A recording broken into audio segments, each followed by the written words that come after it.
It's Red Eye Radio. Gary McNamara and Eric Harley talk about everything from politics to social issues and news of the day. Whether you're up late or you're just starting your day, welcome to the show. From the Uniden America Studios, this is Red Eye Radio. Hello and welcome. He is Gary McNamara. I'm Eric Harley as we move into a Wednesday. Gary, how are you? Well, I figured out why we can't solve the problem of the drones over New Jersey. Yeah, why is that? Well, because the Department of Homeland Security is the lead agency in investigating this, and it's run by Mayorkas, and as we have stated before, he is that alien from Star Trek. Yeah.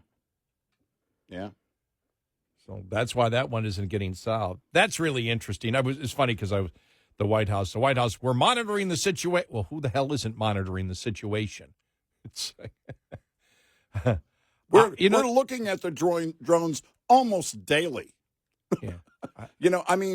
Seriously. Does anybody, if they even came in with a more detailed answer, does anybody believe it? I mean, they might as well say, look, we're out. We're done. We're done. We're done. You guys take over. We're done. We don't. Yeah. Call Trump, would you? Ask him. We don't know. We wouldn't know if we had won the election. We wouldn't know. Why are you asking us? There's no reason to ask us. We don't. Just a full flat out, boom, lay out the truth on her last day. We just don't care. We don't know. We haven't been paying attention to any of this. None of it. I'm just waiting to get my gig at MSNBC before they're sold. Bezos buys them, turns them into a conservative talk network. Well, the interesting thing is, they're still talking about the fact that they've got to change it from MSNBC. Won't be able to call it that anymore. Right, because they're not going to be they're going to be separate from the parent company. Right. Well, the parent company, I guess, is what, Universal. But NBC is not going, they're not parting ways with NBC News altogether, so they're not going to be part of NBC News at all, are they? No, they're completely. In fact, that's the whole point. They don't want NBC to have anything to do with MSNBC. I wonder how many people know what the MS and MSNBC stands for. You and I talked about it off the air, I think, a week ago or two. Microsoft, right? Microsoft. It was a joint venture between Microsoft and NBC. And Microsoft got out after about an hour and a half. Bill Gates called and said, nah. Well, I think they just call it BSC. Yeah. Bat soup crazy. Yeah, well, and you can fill in another word for soup if you wish. I was going to, and bat. I was going to, yeah. It's going to be a different animal and a different, yeah.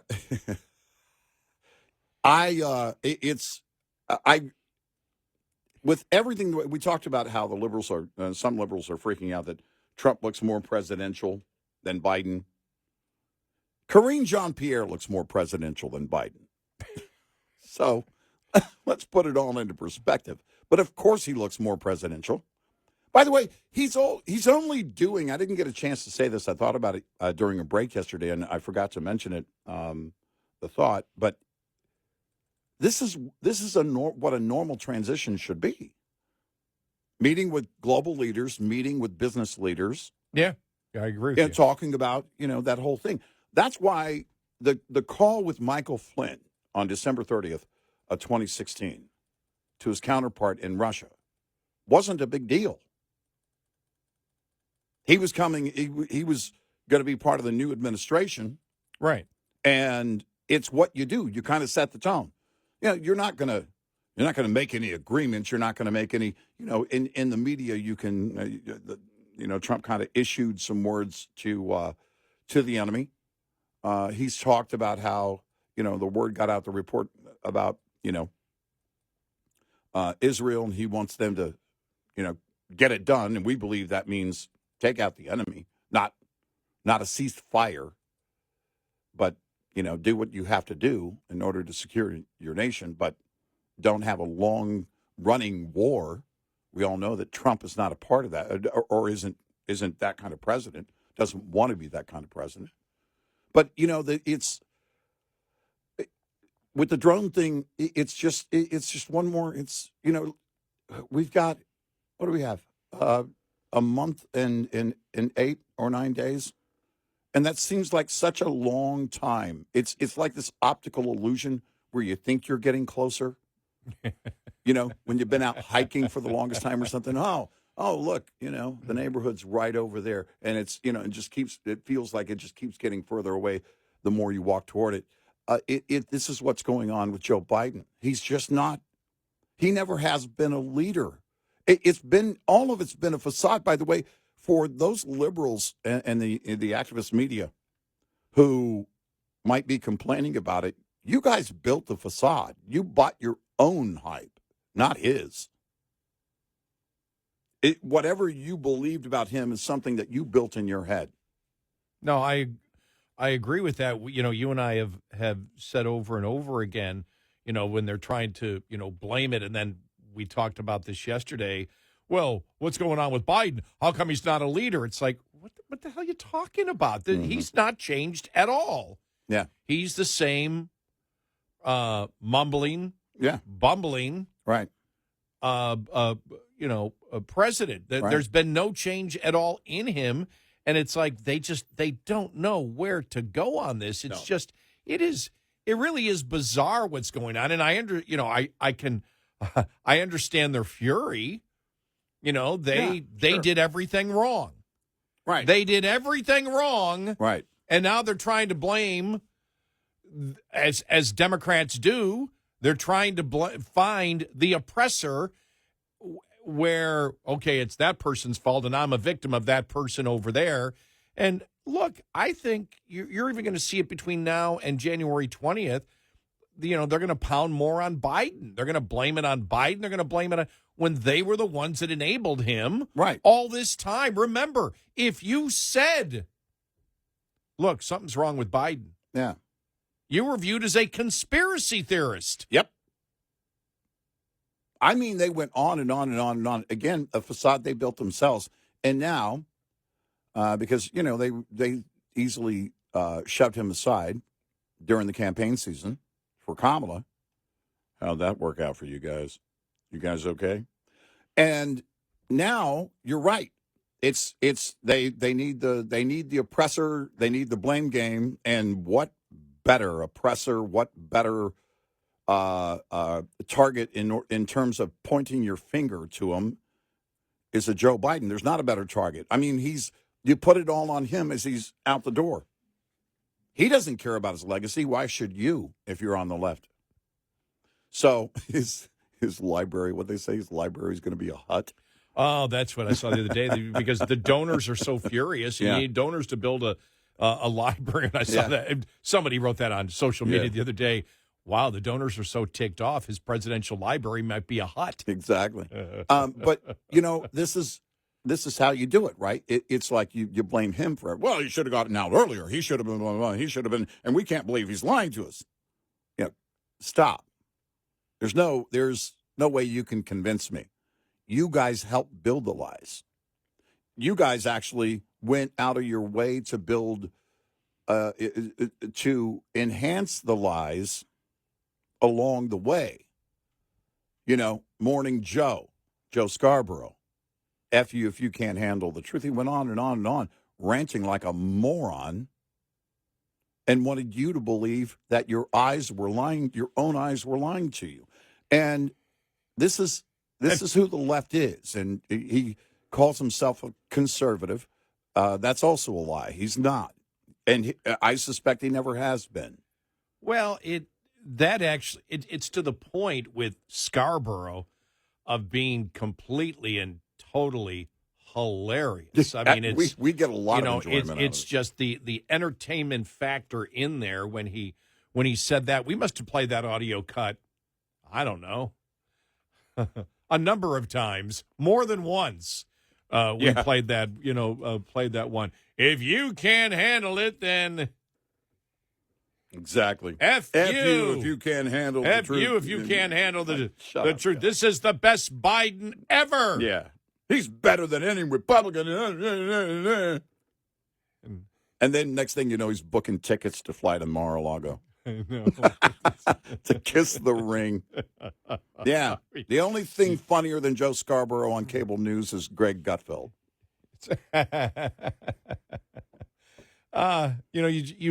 You look at it too. I mean, everything, they lost the election, and liberals are making, we talked about this a little bit yesterday, liberals are making all the points that we have made over the last couple of years. Chris Cuomo yesterday, did you see this here? He was talking to Charlie Sykes. Charlie is one of the guys, where was he? He was in Wisconsin.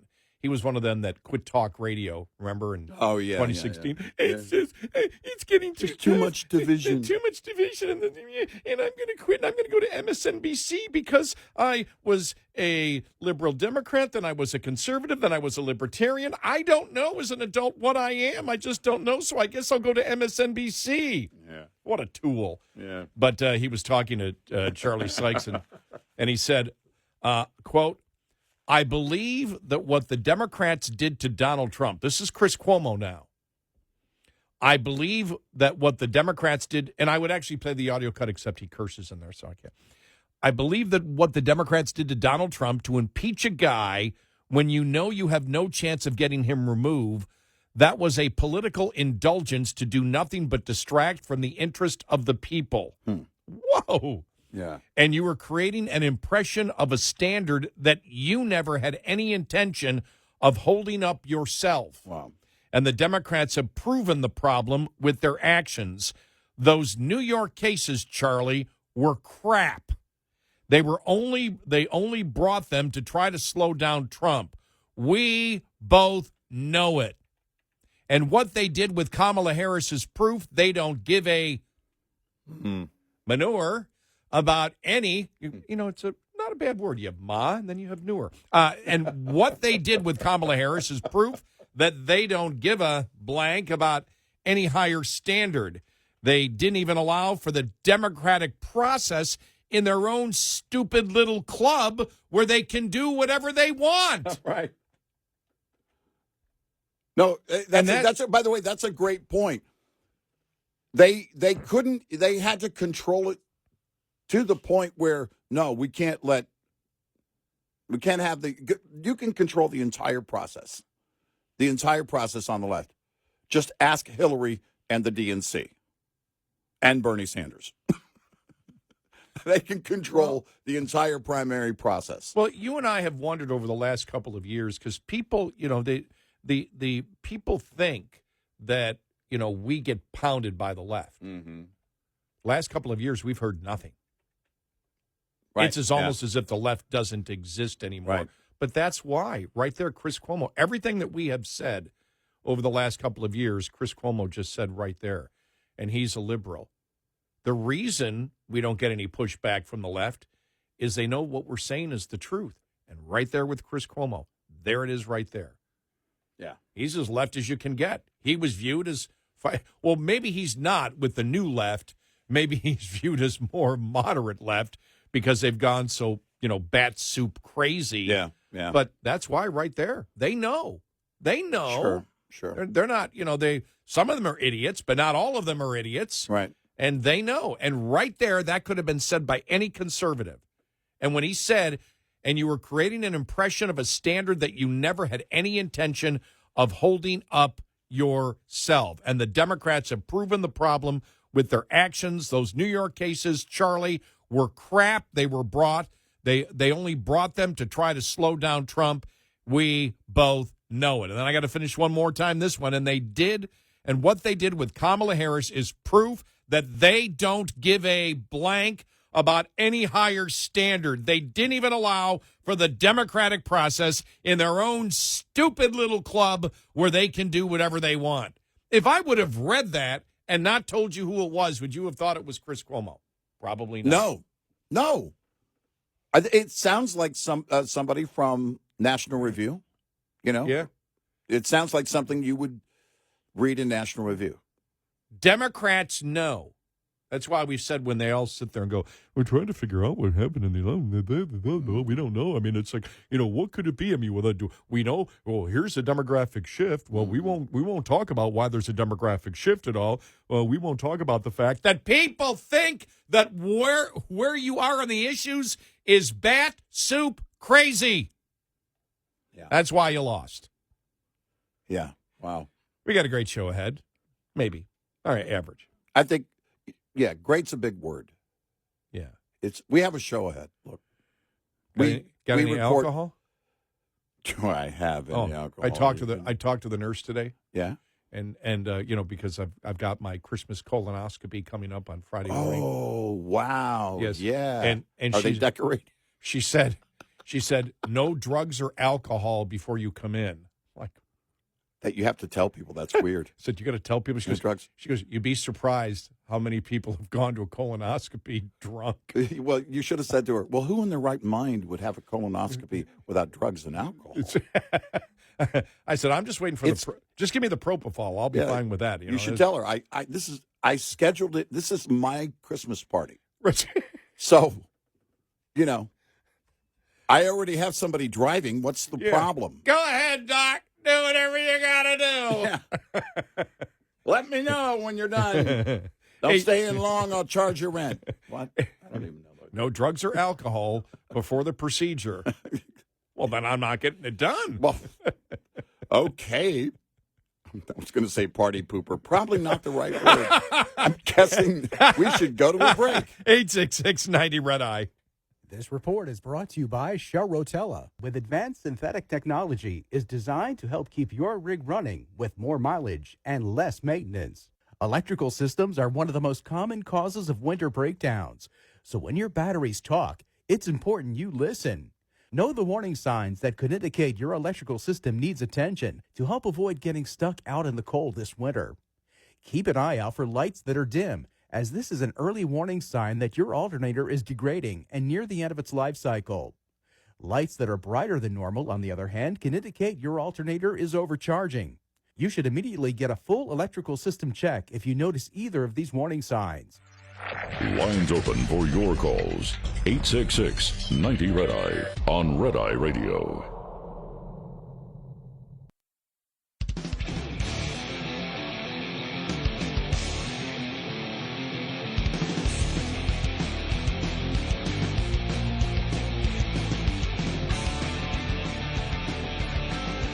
It's Red Eye Radio. He's Eric Harley, and I'm Gary McNamara. This was really interesting. They had the U.S. Postmaster General yesterday testifying before the House, and he didn't want to hear. He put his hands over his ears like, I don't hear you, I don't hear you. He actually put his hands over. Yeah, here, I saw it, yeah. Here's part of it here. Wow. Do I got time? Yeah, I got time. Here we go. Here, okay. You, sir, do not get an A grade. You cannot give yourself that grade. I just did. You can't. You can't did. grade your own paper, sir. I've been to medical school. Well, then, I got my MBA. You can't. I'm sorry. You are graded by the United States people, and they don't use your service anymore. You bankrupt. that is not true. You That is bankrupt not this true, through sir. your My reputation business is only. growing. Through your Our business reputation, is growing. you are responsible for the fall of the Postal Service Now, and the this lack Congress, of accountability. This Congress is responsible for the doesn't- fall of the Postal so it's Service. Congress's- I am trying to fix On your the Postal watch, Service. with all the AI. Before my watch, the same stuff With happened. all worse. the AI, with all the computer systems, you're worse than if I took You're a talking horse to yourself and picked up the mail and delivered it 2 miles down the road. That's you. I hope you got that on camera. This is the response that the postmaster just gave Congress when he doesn't like what he hears. Literally covered his ears and gave himself the grade of A. Yeah. I mean, It was That's- bizarre. not even a child would do that. Wow. It's unbelievable. No.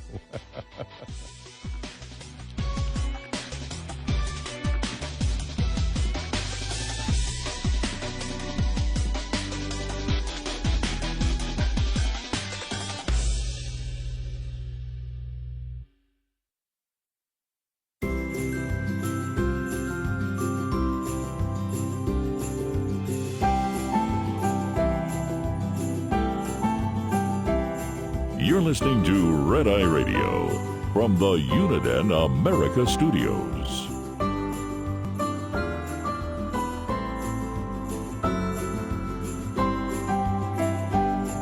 It's Red Eye Radio. He is Eric Harley, and I'm Gary McNamara. Welcome and good morning. And I'm telling you that since we started playing the Christmas music, I'm getting in the Christmas mode now. Yeah, it's great. We've been doing some Christmas activities, around my place. Going to some things. My son and his son are going to ICE at the Gaylord Texan sometime. I think it's Wednesday evening. Wednesday evening, which is really cool. And we got some things planned. My wife's company Christmas party is Saturday. Oh, cool! Suit and tie. I'm going to see one of the best bluegrass bands and their Christmas show. Oh yeah, the Petersons from Branson. Oh yeah. Just they're great, mind blowing band. Yeah, they're absolutely. Great. And people know I'm more into prog rock and stuff like that, and harder rock and everything else.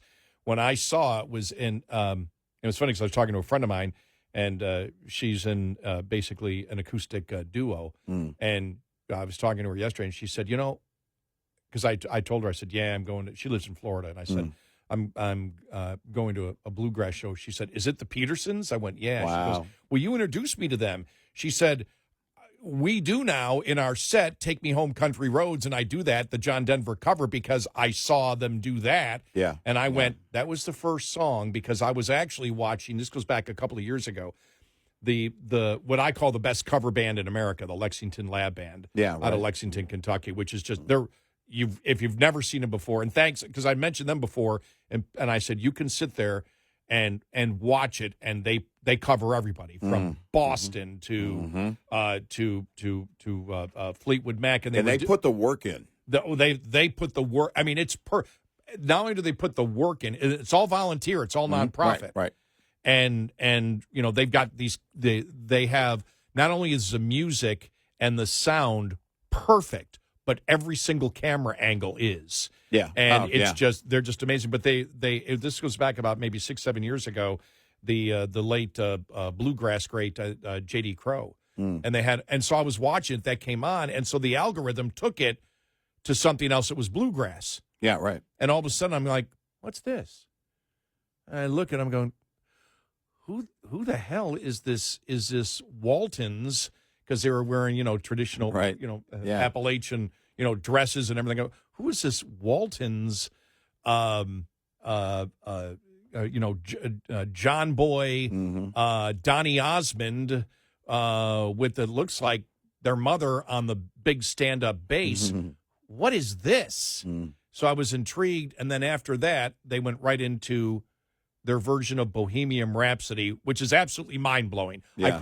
I was hooked at that point. I'm like, yeah, they're fantastic. So, it's, to do that, again, like with bluegrass especially, that's one of those things, like prog rock, that you have to put the work in.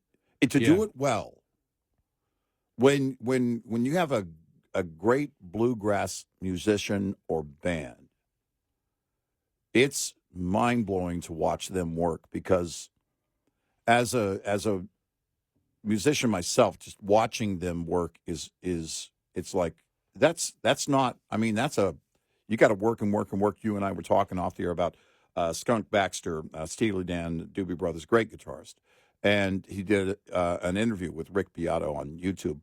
Great interview. Rick Beato, Beato. That's a great follow on YouTube. He's really, really great. But he talks about putting the work in. He was talking about steel guitar specifically.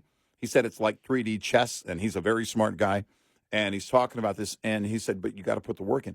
And I think about all this. My wife and I were having this conversation about all these studio musicians, and he was one too, Baxter, and he convinced the other members of the Doobie Brothers to do studio work, do some session work, and because you got to be perfect. We talked about Hired Guns, the one documentary.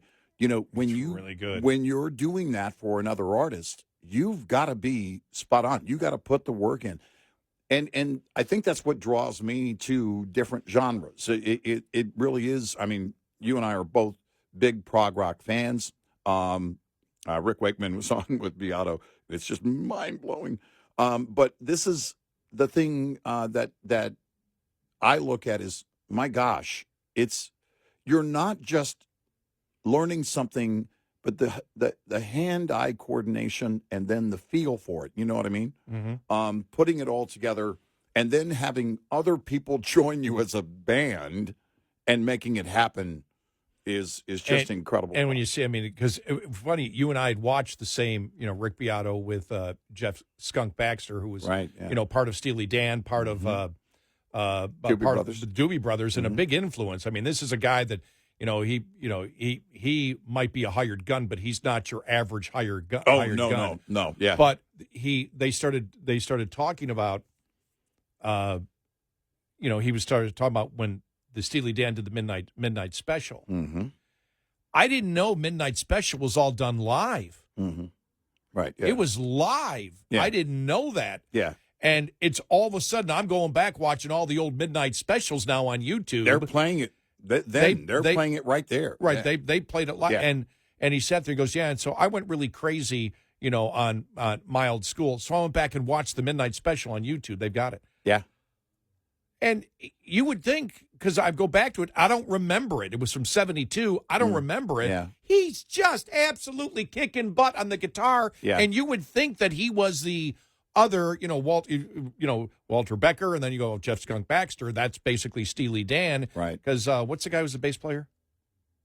Steely Dan? Yeah, I forgot. Walter Becker, and I forgot the other guy's name.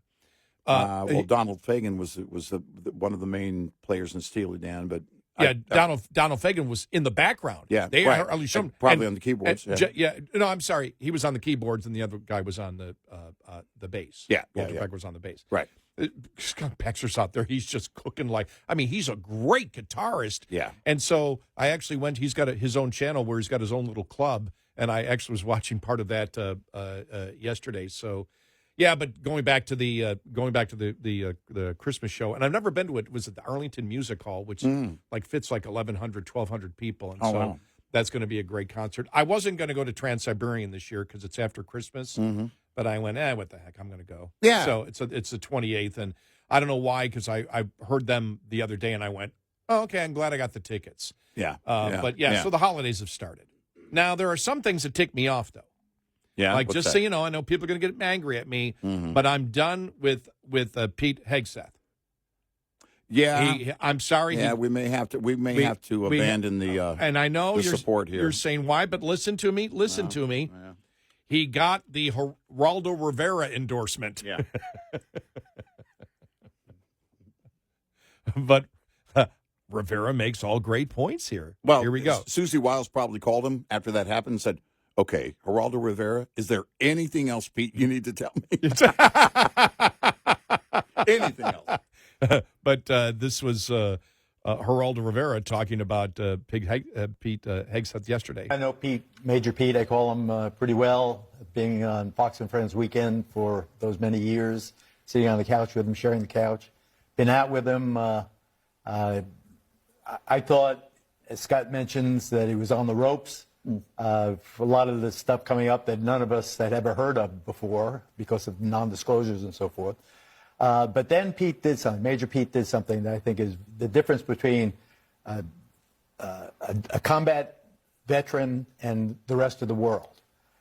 What Pete did was go to his combat brothers, and it was they who started speaking on his behalf, saying, talking about his courage.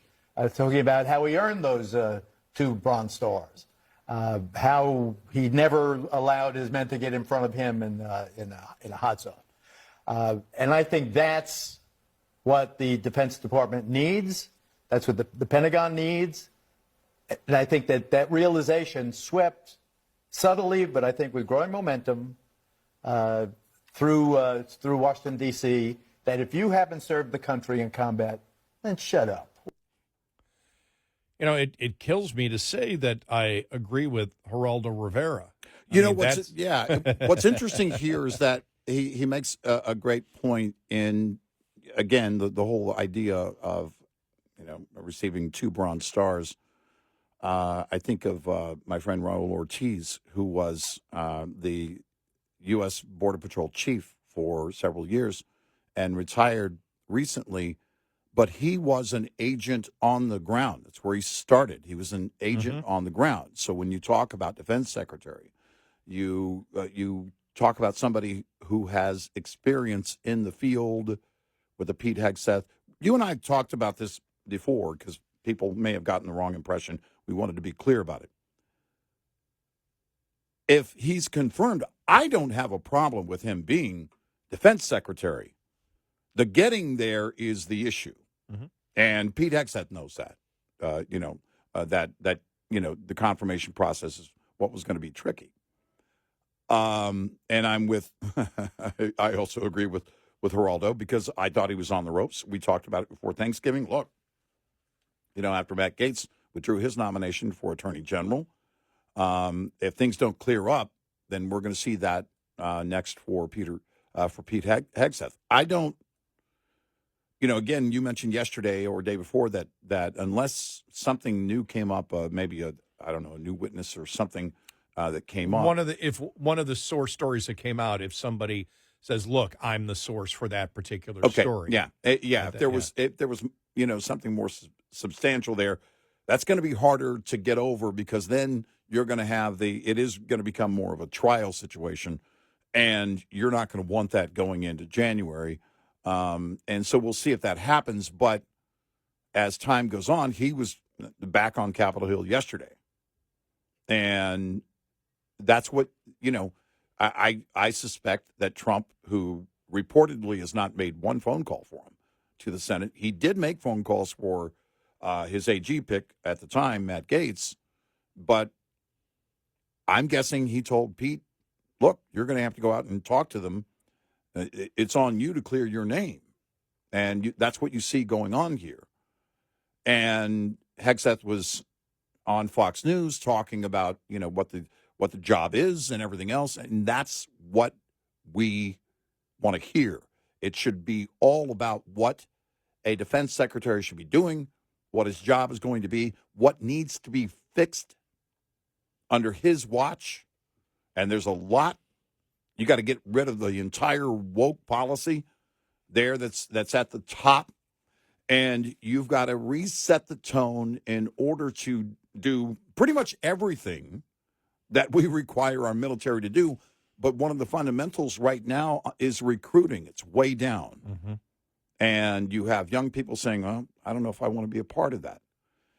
And if you go back to being, the military under a new defense secretary, whether it's Pete Hegseth or anybody else, and you focus on that, then that's what people have in their mind. That's what young people have in their minds, those, potential recruits, and hopefully those numbers will come back. Yeah, when Hegseth early on said the military needs to be lethal and promote through meritocracy. That's it. Yep. I went, okay. There you go. That's all I need. Right. Because that's the point. That's the point of the military. That's why they exist. And when you see now the end of the Biden administration, and really things like the drones over New Jersey. Yeah. The fact that they have no idea what it is. The fact that drones like that could get into our airspace and right. And it could be a completely innocent. It could be just a YouTuber. Who knows? Yeah, it could be a YouTuber, whatever. But it adds, because the hearing on it yesterday. It just said, well, we don't know. How don't you know? I mean, they're still around there all the time. How, with everything that we have, with all the technology that we have, how don't you know? It just adds to the fact that this administration is incompetent. Whether that's justified using that or not doesn't matter. Right. It's the fact that people go, well, do we know anything? Right. Exactly. 866-90-RED-EYE. Get in touch with Red Eye Radio, toll free at 866-90-RED-EYE.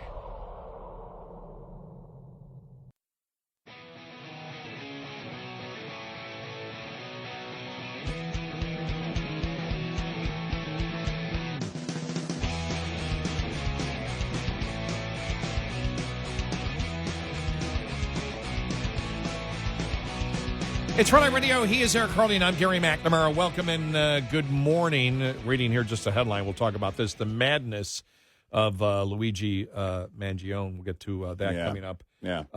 Following the top of the hour. Also, I mean, this that you saw that the Senate held the thing on illegal immigration. And it's funny because it's the Democrats that called it. They still have the Senate. Right. And I'm like, why are they calling this? They got pounded. They got killed on this. Right. They don't own this issue at all anymore. No. I mean, I don't think they have in a long time, but, I mean, what are you going to do? Bring in Mayorkas and give him an award last minute? I mean, seriously, let it go. Medal of Freedom for Mayorkas. Oh, my. Exactly.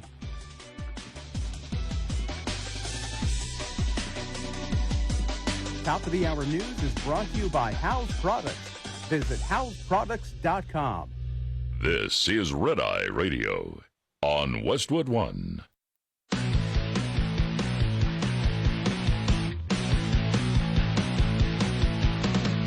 Now, it's Red Eye Radio. Gary McNamara and Eric Harley talk about everything from politics to social issues and news of the day.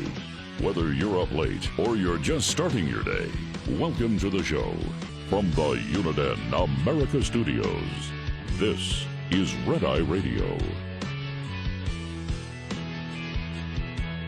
All across America, we are Red Eye Radio. He is Eric Harley, and I'm Gary McNamara. Good morning. Thank you so much for being here this morning. Just going through some of the things I saved yesterday.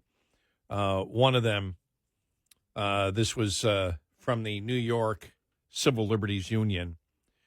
Jordan Neely deserved basic human rights, a safe place to live, enough to eat, and access to mental health care. He should still be alive today. And then because of community notes, readers added context. As part of a plea agreement with prosecutors after he punched a 67-year-old woman in the street in 2021, Jordan Neely was given free access to stable housing and health care at a treatment facility in the Bronx. He abandoned the facility after 13 days, the New York Times. The thing is, when you see where the left is going right now, I don't know. We keep hearing. We talked about it yesterday where Democrats are saying, well, we need to go in a different direction. We need to go in a different direction. But nobody's willing to go in a different direction. And they're from the New York Civil Liberties Union. They don't even know the facts of the particular case that they're promoting. I don't believe they care. By the way, one of the most horrible ads that you can see on streaming channels. Have you seen the ACLU ad where they're trying to raise, the $19 a month? Oh, my God. I haven't seen it. Oh, it's just horrible. Just horrible. Yeah. Talking about, protecting the voting rights. Voting rights aren't even a problem in this country. No. It's not even a thought process of anybody in this particular No, they're trying to justify their own existence. Yeah. I mean, it's just... And a $19 a month, pledge or something. Yeah, they're trying to get that. Everybody tries to get the $19 a month. It's only $19 a month. And if you just quit coffee, like people will, if you give up coffee for one day, okay, stop with that thought right there. The thought for most people who drink coffee, give up coffee for one day to give us your money. It's only $19 a day. That's less than $1 an hour. Yeah. And a nickel every 37 seconds. You can afford that. What, you don't like people's rights? I mean, start with a guilt trip. Okay, I guess you don't like people's rights. Even if we're making them up. Exactly. You don't like our made-up people's rights? Okay, fine. Keep your $19. We had talked yesterday about the insanity of the pro-murder people in this country. Mm-hmm. And, they were really out there the last couple of days. Yeah. Yeah. All right. Doggone it. We have these faceless companies and executives We don't know if precisely they're involved in doing anything wrong, but they need to be murdered because I'm unhappy with something. Now, we now know money wasn't a problem for Luigi at all. No, it was not. Money, not a problem. Nope. Not a problem at all. He went to an elite university and comes from a family. His grandfather, Nicholas, is a very wealthy individual. The family is wealthy, very active, and according to reports, well respected in the Baltimore area. There wasn't this, because the creating of the victim in the suspect started right away, even before people knew who it was. Mm-hmm. Well, this guy probably couldn't pay his medical bills, or this guy probably was struggling, and this is what happens when people struggle, and these big corporations, blah, blah, blah, blah, blah, blah, blah. All right, well, what about families who, and I don't put this on any other member of his family, by the way. No. This is on him. No. But what about somebody who's from an elite family and has access to money? I mean, the left would say Luigi has lots of privilege. Yes. Yeah, you would think that you'd even hear the W word, privilege. Right. Right. The W word. Exactly. Now you can't say white. Yeah, exactly. No, I mean that's where they go with it. The W. Let me pat myself on the back for that one. I like that. Well, the W word. Well, I mean that's what you remember. That's what they called Daniel Penny during the trial. Oh yeah, he was the white guy. Yeah, the white guy. They kept bringing up the white guy, the white guy, the white guy, the white guy. Mm-hmm. Mm-hmm. Wow. And it's. I mean, the story. The New York Post seems to have an update on Luigi Mangione like every hour. There were so many stories that they had that was coming out about his family, his background, the thing that happened yesterday when they were transporting him, and him shouting at the media and all that. Boy, I'm telling you that, I was alive when they were, not that he was screaming the same way, but there was imagery from Lee Harvey Oswald. Yeah. In Dallas. I mean, right. I was like, whoa. I mean, and I remember that. Right. When that all happened, I was old enough. But they want to, because again they want to create, the left wants to create a victim in the suspect. Yeah. In the person who killed Brian Thompson. It's been pointed out in recent days by a lot of us on the right over and over. But every time I hear anybody else, I heard it on Fox News. We played the audio from CNN. It's unbelievable that we even have this conversation. That there is this justification for murder and violence if you don't like something. If it's not going your way. I mean, that's where they started with all this. They had no idea who the suspect even was or what they were going through or why they did it. They just went straight to, let's make the evil person the person who was actually murdered. Yeah. Yep. And without any specific knowledge. Right. Nothing whatsoever. He's a CEO. That's the only, the demonization CEO. Of capitalism and CEO is we may not even be able to say that in the future on the air. I mean, it's just one of these on the left. We can't even say word. We can't even say the, all the words involved. We have to say CEO. Exactly. You got to narrow it down. And it's a W CEO. Exactly. And that's good God. But this is how you get to there, because this isn't new. The demonization of capitalism and corporations and everything else.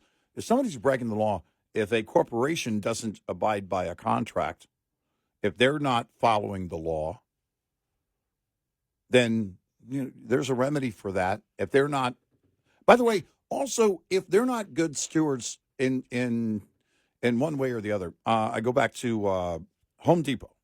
There was complaints about Home Depot's CEO at the time was being paid way too much money versus their competitor's CEO, Lowe's. And then when they let that CEO go at Home Depot, the board came back and said, all right, let's see if we can do maybe a comparable pay package, because our consumer, our customer, it's affecting how people shop in our stores. And so if you want to call that, I don't know, a populist win, I don't know if that's a win. I don't know how to categorize that. But there are things that do change when people voice out. But when you act out with violence or commit murder, there is no room for a conversation. And this idea that has been floated that it's essentially justified is insane. Well, when you actually look at it, we've talked about this before in healthcare. If you actually want the solution, and there isn't a 100% solution to any human endeavor, but if you want the closest solution to alleviate some of the problems in the healthcare system, you want more capitalism. Yeah. You want competition. You don't want a middleman negotiating the prices. Right. And you, the consumer, are out of it completely. Right. Because that's what most of us see. You know, I've got, we're not going to focus on the minutia of it, but, you know, I've got the colonoscopy this weekend. I still have no idea. You know, I know the doctor's copay. I have no idea what the hospitalization is going to be. And, you know, I have private insurance and I have Medicare, which will cover stuff, you know, on the hospitalization, because I have my Medicare card that will cover that. And when I was talking to the nurse today, I said, well, I've tried to call a few people. Nobody knows anything about, you know, what I might owe. And she said, well, odds are if you don't hear from anybody, you probably don't owe anything. Right. And Yeah. I'm like, but there's no communication. Yeah. You know, there's really not a lot of communication. And when they give you the amount, you know, that you have to pay, you know, to get into the negotiation between the insurance company and, you know, the actual provider, I mean, it's insane that the consumer cannot pick and choose. And then if you're going to have government intervention, it would be subsidies for those in that type of, you know, consumer, direct consumer interactions, you know, with the actual provider, you know, without, you know, because right now you're left out of it completely. Right. You're left out of it. Most Right. people are left out of it completely. It's On like the pricing. on the pricing of it. It's the done by- negotiation of what's going to be paid. And all right. that. Yeah. And so you want more competition in it. But no, what you heard is, I mean, all you hear is the left. That's why we need a monopoly to run it, because competition isn't working and a monopoly will. Right. A government monopoly is the answer. What? And it's like, people are denied care in Canada. Yeah. The waiting times in Canada have killed people. Right. Yep. And it's like, and so there's like, if there's not a perfect solution to everything, or if there's any hassle that I have, murder that person. Yeah. This is, you know, Jonathan Turley said it. This is the era of rage. If something doesn't go my way, you rage about it. Now, you may be somebody who isn't accountable to anybody, who doesn't do your job, but everybody else has to do their job exactly right. Otherwise, murder that person. Right. I may be exaggerating a little bit, but maybe not much. Well, you know, the writings from Luigi Mangione, according to reports, with him going in and reviewing the Ted Kaczynski manifesto and talking about, you know, and Mangione was commenting on how, you know, sometimes violence is necessary. You know, he saw this as a war, that Kaczynski saw this as a war. Yeah, I did. Yep. A revolution. Well, if that thought is shared by a growing number of people, it becomes an extremely dangerous world, because you don't know what they're thinking and who is a part of that, who might be the target. We still don't know really why Brian Thompson was. We don't know yet. Why he was targeted. Why he specifically right. was targeted. Yeah. So it's, we saw immediately that a lot of healthcare companies were reviewing their security policy when it comes to their CEOs after that shooting before the suspect was arrested. But if it's believed or even suspected that it would be a growing sentiment in the public, then it becomes dangerous for a whole lot of people very quickly, and not just CEOs. Yeah.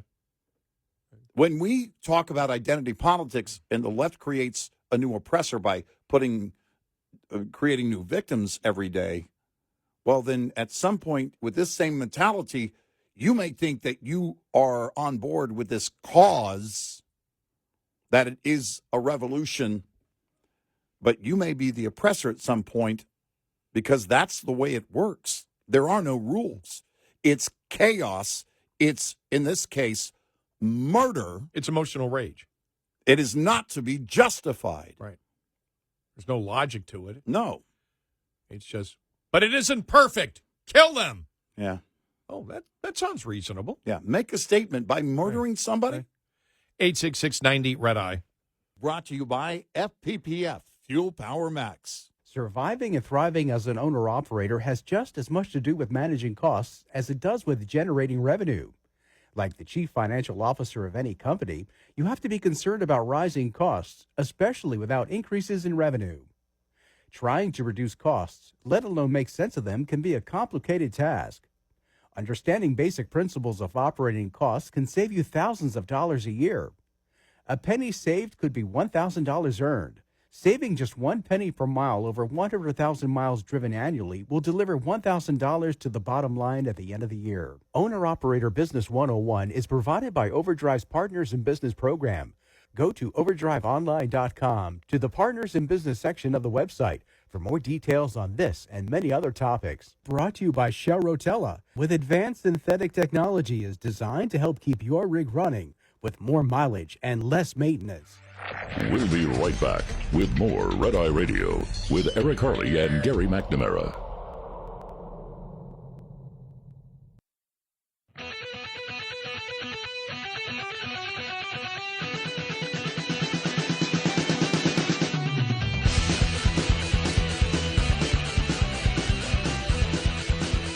It's Red Eye Radio. He's Eric Harley and I'm Gary McNamara. Welcome and good morning. Thank you so much for being here this morning. I do want to play this audio here. This just show you how crazy it's getting. I mean, this is on the whole Daniel Penny trial and everything else. This is Joy Reid, okay, from MSNBC, just to show you how nothing's going to change with these people. They're nuts. Yeah. All right, here we go. All right. Never mind that Daniel Penny has not, at least as of now, volunteered to be the right's next George Zimmerman or Kyle Rittenhouse, to vigilante heroes of the right who are beloved and famous among Republicans solely for killing people who they believe need killing. Is that true? Nope. No. I mean, I'm sorry. You're fired. Yeah. I don't care. If you want to promote what the left believes, fine. If you want to lie about what this is about, and all those cases are about discussing self-defense. That's what it's all about. Let's continue it here. Here we go. Getting acquitted for it at trial. Armed conservative must be heavily armed and empowered to kill at will with your handgun, your AR-15, or even with your bare hands. Anyone who makes you feel threatened or uncomfortable anywhere, anytime, at your front door, in your driveway, driving by a Black Lives Matter rally, on the terrifying, scary black man-filled New York subway. And the people who tend to need killing just happen to be black or brown or suffering from mental health crises or white, but just a little too cozy with BLM. What the hell is she talking about? I mean, what is she doing? Acid? Well, are we back to the acid again? I mean, is it just make it up as you go along? I mean, it's just make it up as you go along. Wow. None of it factual. None of it. It's not even close. She doesn't need a legal note. She needs a law library. You know, it was. I got the name of the person yesterday when we were talking about the CNN host. I didn't know who it was. Audie Cornish, who compared the assassination of the healthcare insurance executive to Daniel Penny. Yeah. Trying to make a moral equivalency. Yeah. That was Audie Cornish. I mean, these people I'd fire them. Yep. I would fire them. I don't care. And I've had talk show hosts that have worked for me that were on the left and right. Mm-hmm. And I don't care if you want to promote your opinion. Right. Don't lie.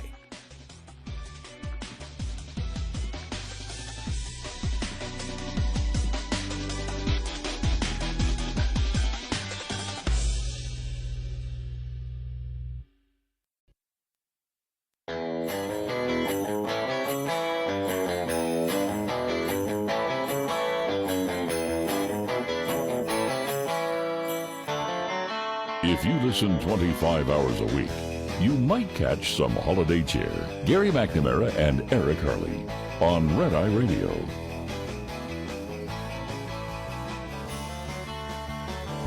It's Red Eye Radio. He is Eric Harley, and I'm Gary McNamara. Good morning. Download our Red Eye Radio app today, and you can listen when and where you choose. So when we look at the big picture here, and I played Joy Reid from MSNBC.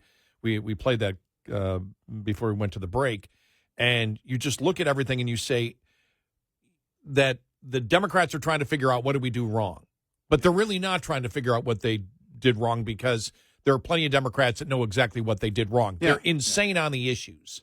The Daniel Penny case, for example, and Joy Reid's comments, CNN, Audrey Cornish yesterday trying to make the moral equivalency between the Daniel Penny case and the murder of a CEO of a health insurance company who was shot in the back. They're not going to change. And it's not that, they had opinions that the majority of people, 55% believe this and 45% agree with us. They're bat soup crazy. Yeah, they are. They're absolutely crazy, and they're not going to change on anything. And I saw it yesterday. Too in Congress, the Democrats called the immigration hearing, and they called it because they believe they have a point that open borders is a good thing. They're not changing anything, and they're not going to change anything, and that's why the Republicans have to understand this, and they've got to pound this day in and day out and communicate effectively, and so far they are. It's something that we knew was going to happen, that we saw this. We saw when Youngkin won the night that Youngkin won the governor's race there in Virginia, the left was like, well, we need to just have more radicals running for office. McAuliffe was not good enough. We need more radicals on the ticket. We're not getting the message across. We need to do more of this. We need to do it louder. We need to essentially own it more. Again, you mentioned they're trying to sell the idea of an open border is a good thing. They're trying to sell the idea that deporting illegals is a bad thing. We brought up a poll yesterday. You and I have a big problem with the methodology in that poll. There's some pretty big holes in it, just like our border. And the problem is that, that the left has, is that people clearly understand the border. They understand the issue. It was number one in a number of polls throughout the year.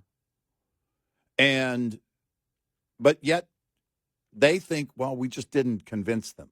Or the ones who, are against an open border just need some talking to.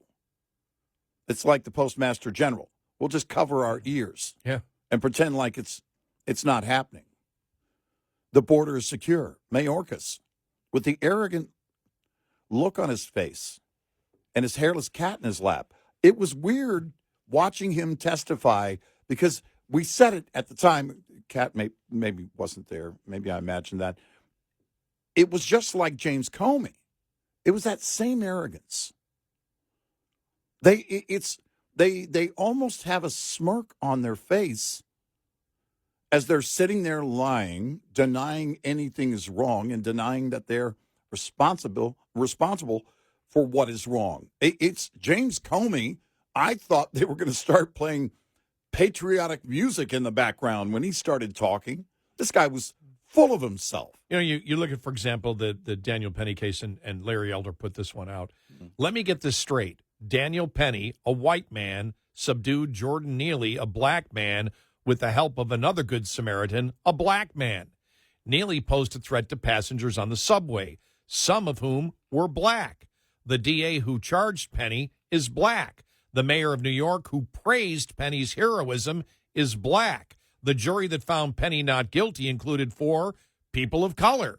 But Penny's acquittal, according to the head of the New York chapter of Black Lives Matter, means white supremacy got another victory.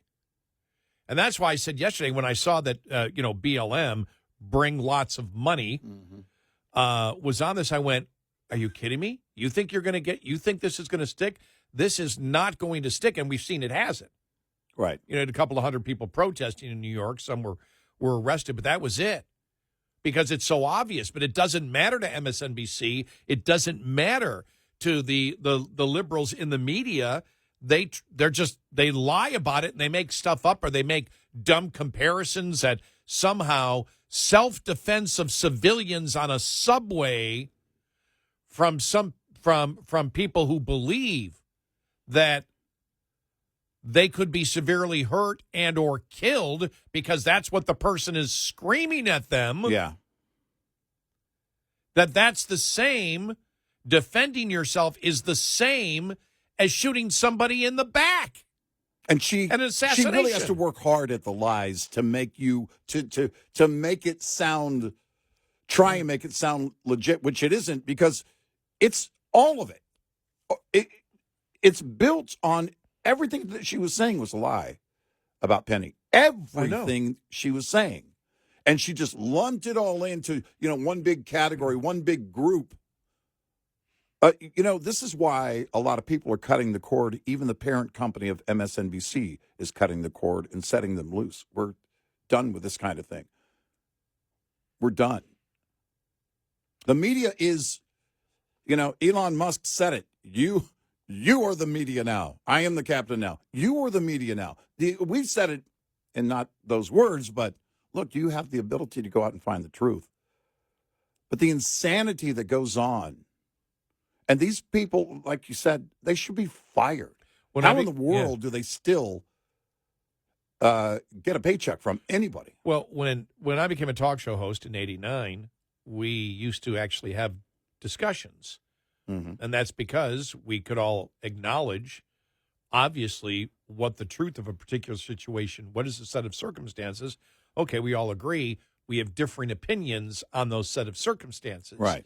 We don't do that today. That's not what's going on today. You and I have said many times before, we don't as much debate the issues with the left as we fact check. And so when you look at the Daniel Penny case, the only way that they can make their case that their bizarre opinion is right is to lie about it. Yep. Yeah. And lie about the Daniel Penny case, or make the idiotic comparison of that to the assassination of a CEO. Mm-hmm. And you go, what? But across the board, that open borders is somehow a good thing. Yeah. I mean, it's just everything that anti-Semitism has a place in our society. And they all know that America's turning against them. Yeah. They all know it, and they're not going to change. No. And so understand just how radical these people are. But I don't know. You have to ask yourself, with somebody like, Joy Reid, they're all scared to death of their jobs right now. They know that what they've done as a network has not worked. Mm-hmm. That's why their numbers are so low. Right. One of the things that isn't talked about enough is that conservatives weren't watching MSNBC. Right. Newsbusters was. We monitored it to get audio cuts to play. Right. but the average conservative or independent's not watching it. All right. They lost the left. Why? They lie to people that used to share the same opinion of them. Mm-hmm. And they lied over and over and over and over again. They're losing liberals because their lies are so obvious. There's no way you can look at the Daniel Penny case and say that he's a murderer. Right. You can't do it. Right. You cannot look at the witness testimony, at the video, and look at that and say, oh, that's white supremacy. Right. There's no way. You cannot look at it that way because the facts don't justify any of it. And people like Joy Reid and then the anchors on CNN that we had played the other day, they're just, well, we don't care. We're just going to say that what Daniel Penny did was the exact same thing as murdering a CEO in cold blood on the street. Mm-hmm. Yep. It's like, well, there's not even a point to argue with it. And so you ask yourself, why are they doing this? What is the point they're trying to accomplish? Are they still in the mode or the bubble of the summer of 2020 where they think, okay, if we can get riots going again, then that's a great thing. Get the riots going again. Chaos. Get the chaos. The chaos is what will drive people back to us. That's got to be the only thing, because obviously they're not gaining an audience by doing what they've done the last 4 years. They've both lost a tremendous amount of their audience because they're in a delusional world. Was it, we played the audio, I think it was Frank Luntz, maybe, that was talking to a woman who said in 2016, this is before the election, in 2016 she cried when Hillary lost, but she was voting for Trump this time around. Yeah. So you just brought up the summer of 20. Because you and I were thinking, okay, look, you got to be prepared. We don't know what's going to happen if Trump wins. They're going to go, are there going to be riots like there were back in the summer of 20? Where's it going to go? How many of the people that, maybe they didn't participate in those riots, but they were like, maybe cheering these people on, are on a completely different level now? I mean, you look at the results of the election. The left is losing more and more of their own. Not everyone who votes Democrat is a radical, but the radicals lead the party. The radicals are the ones that set the agenda. And I think that's why so many rank and file this time around were like, yeah, we can't be a part of this. We can't. The evidence is there.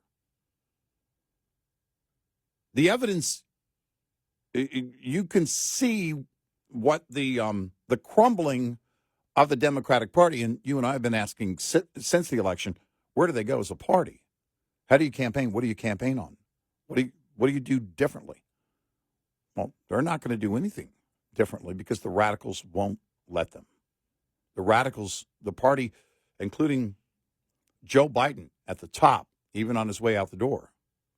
Sorry, you got to be radical in order to make it as a Democrat. It doesn't matter who you are. Claire McCaskill will tell you. One moment, she's not one of those crazy Democrats. Next thing, I meant to say, and now she's one of those crazy Now she's one of those Democrats. crazy Democrats. Yep. Remember, she put that in her Yep. ad. Yep. Back when she Those ran against words, Josh that Hawley. was her ad. Yes, that it was she her put ad. that in. That means those words were coming back from people in call-out research for them, and so they put those words in her ad to make her look more moderate.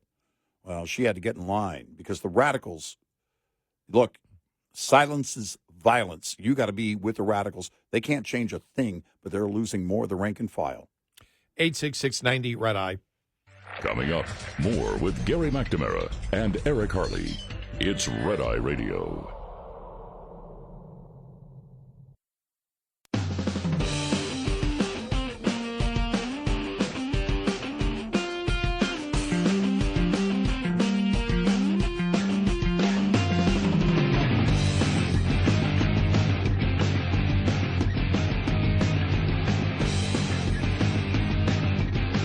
Shred Radio.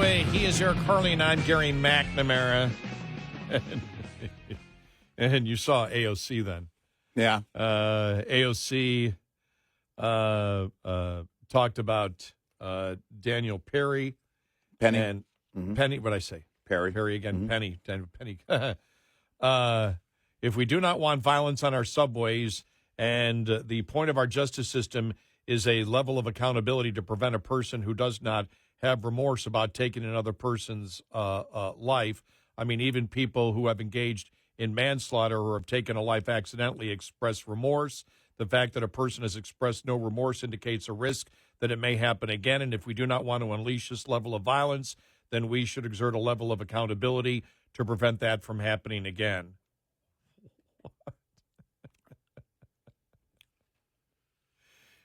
Because Penny was asked, would you do it again? He goes, under the same circumstances, of course I would, to protect the people. He made a decision. Right. He believes he made the right decision at that time.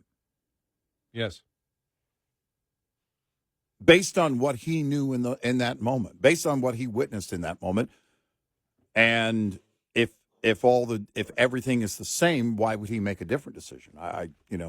Understand the insanity of the opinions of the left and the Democratic Party, and understand it is not going to change anytime soon. It's not about to. Everything that you hear from some Democrats saying, look, they got to stop the identity politics. They've got to stop with these crazy ideas. No, they're not about to. It's true they have to, but they're not going to. But they're not going to.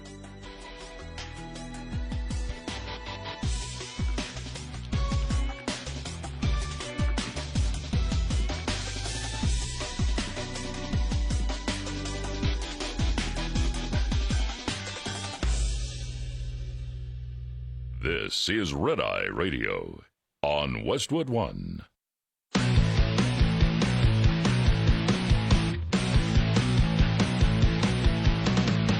Now, it's Red Eye Radio. Gary McNamara and Eric Harley talk about everything from politics to social issues and news of the day. Whether you're up late or you're just starting your day, welcome to the show. From the Uniden America Studios, this is Red Eye Radio. All across America and around the planet, we are Red Eye Radio. He is Eric Harley, and I'm Gary McNamara. Good morning. We are here on a Wednesday. Here we are 2 weeks away from the big day. Wow, it is. Yeah. Yeah. Wow. Getting there quickly. Yeah. And it's getting cold here. Well, tonight will be near freezing. Yeah. We're getting our one night of winter in this week. Then 68 Saturday and Sunday. The one thing of living in the South, I never thought I would get used to no snow around Christmas time, and now I am. You know what snow is for me down here that makes it Christmassy? When the lawns go dormant. Right, yeah. That is like the snow. I never thought when I moved here,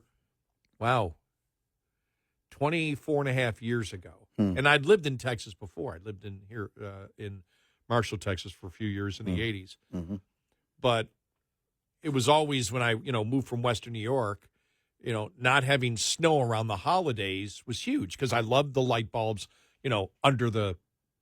Remember when you had the old incandescent bulbs, the C8 bulbs, and you had them on your bushes, and there would be, you might not know it, but you'd have like a foot of snow, and the lights would come on. They would all glow in the snow, and then it would melt the snow all on top of it. You see all these little holes. Right, I experienced that only a couple of times, and one time with ice, and it was like because those bulbs burned hot, but yeah. And I never thought I would get used to no snow for winter. Now my lawn just this week is, completely going dormant, which means it goes from green to whatever that color is. Yeah. Sand.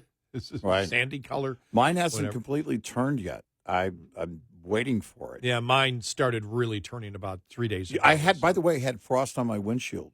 Wow. Tonight coming in. So it maybe tonight if there's frost on my lawn, I assume there would be. because it's been told at, 10 feet from the ground, basically, from the ground to 10 feet up, can be as much as 10 degrees colder than the actual ambient temperature of, what you see on the reading. It can, and so if that's accurate, then, we'll see if I've got frost on the lawn when I get home. Yeah. So finally, after 24 and a half years, it's like, oh, okay. Lawns go dormant. Oh, all right. Snow. We had a couple of times when you went to Buffalo. Yeah. And we got snow. Twice. In the last 7 or 8 years. Yeah. I went back to Buffalo. There was no snow, and there was snow and here. We had White Christmas here. I remember one time. And then I came back. It had melted already. Yeah. One time, it was Christmas Day, and we finished our lunch, and then the ladies were going to a movie, so all the guys, I decided, okay, we're going to do the dishes. We'll do cleanup. You guys go to the movie. They went to the movie, and by the time they were done with the movie, they went to the movie theater, big movie theater complex near the house. They come out, and they said their cars were covered in snow. I mean, it came down fast and heavy, and I think that was the year it also melted quickly. It wasn't a day or two. It was over. Yeah. But we've had a couple of white Christmases. Those are anomalies.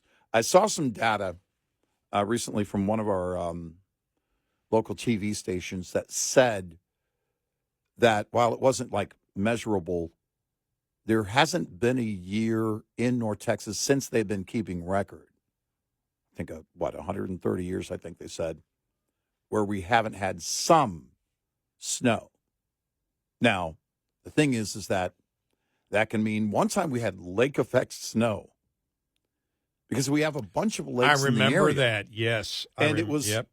I'm sitting there at home, and then I was watching one of the local stations, and they were saying, oh, we're getting reports of, and it was usually south of a lake. Wasn't it Frizola? We had Frizola a couple years, when it got to like -3 degrees below zero, and the lakes hadn't yet frozen, we were getting lake effect snow. I think there was some of that then, but this was a different time when there was nothing else going on weather-wise. It was like, all right, these neighborhoods are seeing snow right now. And it was, it was just the right conditions for it. But we don't see anything measurable. Now, if they're detecting any snow at all, or if someone says snow out loud on television, they close the schools for 10 days. It was, I told you how, since I've got my 1 million candle watt, whatever it is, power headlight for my bicycle, and the looks like an emergency vehicle backlight that flashes red and blue. I've been taking night bike rides, and I did it again last Friday, and it was in the mid-40s. And I remember when and so I dress. I have my winter bicycle stuff, but I just love doing it. And so there I'm. What's that? Did I kick up some sand? Did some sand come flying by? Because I could see it in the headlight. It was a tiny bit of snow. And I looked up, and you could see that it wasn't the low cumulus clouds. It was sort of like the stratocumulus clouds, the ones that are way up there higher. And I think it was so cold that a little bit of, and it just a couple. But I actually stopped. Well, I wonder if that could have been lake effect because you live near a lake. No. Not at that.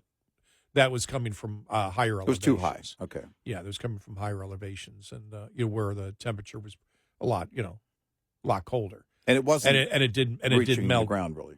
Yeah. Well, if it hit the ground, it melted immediately, and but it was funny because it hit me in the face, and I went, "What's that?" And then it turned into more rain, and I was like, okay, I'm done. I'm not going to be out riding the bike in rain when it's 45 degrees.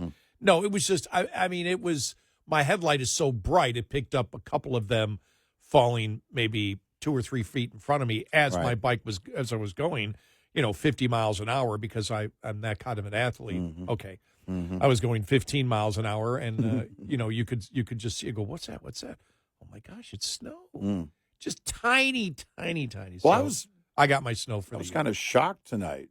It's like, I don't want to scrape ice. I mean, I got a brand new truck, so it didn't take but a minute. Oh, you had a scrape tonight? No, I don't have to because of my truck, but I would have. Oh. I would have had to scrape the windshield. There was ice. There was frost on the windshield that was pretty thick.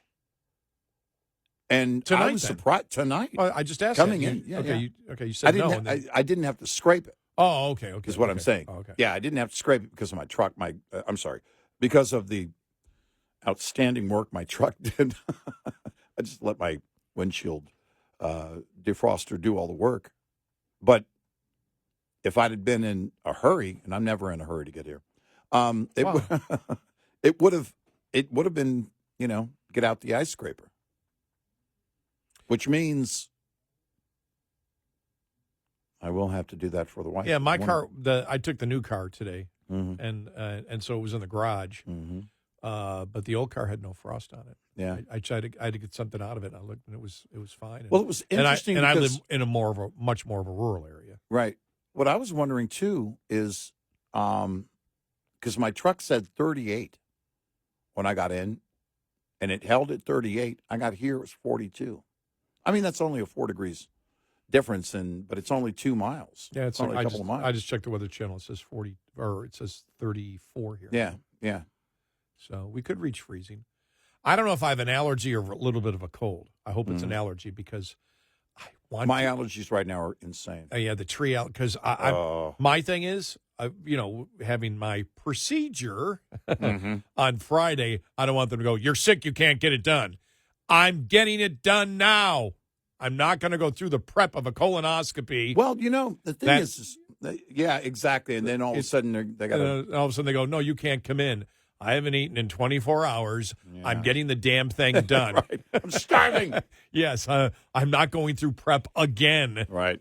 Yeah. And they gave me the pills this time, not the liquid. Right. I don't know if there's any difference to it. I mean, it's the pills take longer to work. It depends on the absorption rate of your body. Your individual absorption rate. I mean, now this is one good thing about the colonoscopy. Okay. By the way, it's routine. This is every 5 years. Right. That's it. So there is no problem, folks. Right.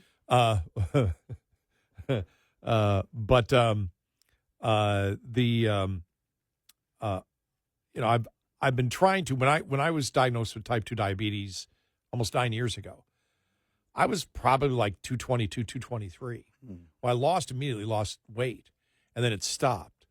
But I've been hovering around, 207, 208. My whole goal is to, not by just, dieting, because I work out like crazy. And my doctors never, even when I was they never said, "Look, you've got to lose weight." I never had that at all. And so I was never fat, but I've been trying to get, my goal's always been get under 200. Well, last weekend I weighed myself in the morning, 200.8. And I'm like, how am I going to get down? I'm like, oh, I know. When I'm done with all the prep for the colonoscopy, I'm going to jump on the scale. There you go. Exactly. Take a picture of it. There's nothing in it. There's nothing in it. I'm going to break the 200 barrier. Yeah, exactly. Now, the only thing is, if it's like I go on the scale and it's like 190, I'm going to oh, boy, what is my body holding on to? Well, anytime that I get even slightly sick, I lose weight. My appetite goes, I lose weight. It happened last week. And it happened when my wife was in the hospital recently. She had surgery. And then taking care of her, I mean, it was, when I wasn't here, that's basically what I was doing. And so my eating schedule just kind of, went by the wayside. But anytime I get even slightly sick, my appetite goes. And I have to remind myself to at least stay on the fluids. I have to stay on, the water and I've got this stuff that I drink that with tons of electrolytes and everything else and vitamins and zinc and all that. But I think you missed out though. There was a time communities were trying this out and trying to bring people together. Colonoscopy with a cop. It didn't go well. It wasn't quite the same as coffee with a cop. But it was a valiant effort. You know, I'm not one that tells people what to do, but I'll just say this about it. This is my fourth one. Nobody should be afraid of it. It's, you know, a little bit uncomfortable, you know, the prep you have to go through the night before. But, you know, that is, you know, once it's a nothing. It really is. It really is a nothing. I've never, ever had an issue. Yeah, and a lot of people do, and it's like, you know, it's and I haven't had it. My grandfather on my father's side died of colon cancer, but nobody else has. So it's really not in the family. My dad though had a tumor in his intestine when he was probably around 55, and but it was benign. So he was fine. They operated and got that out. And so, but it's just like you know, it's just, you know, get it done. It's a bad cancer. And if you can get it early, you know, on it. But I had a friend who passed away from colon cancer. Oh, and really? He was very young. He was 42. Oh, man. Yeah. It was very harsh. It was bad. And you know, the thing is on the recommendations, you know, it starts at a certain age. Okay, we recommend, you know, starting at this age, you get this. And so in his case, he wasn't the typical demographic age-wise to get colon cancer. But if you're in that age group. Now, what is it now? I mean, it used to be 60. Did they lower it to 50? I think it's 50. Do they lower it to 50? Because it was originally 60. I think it's 50.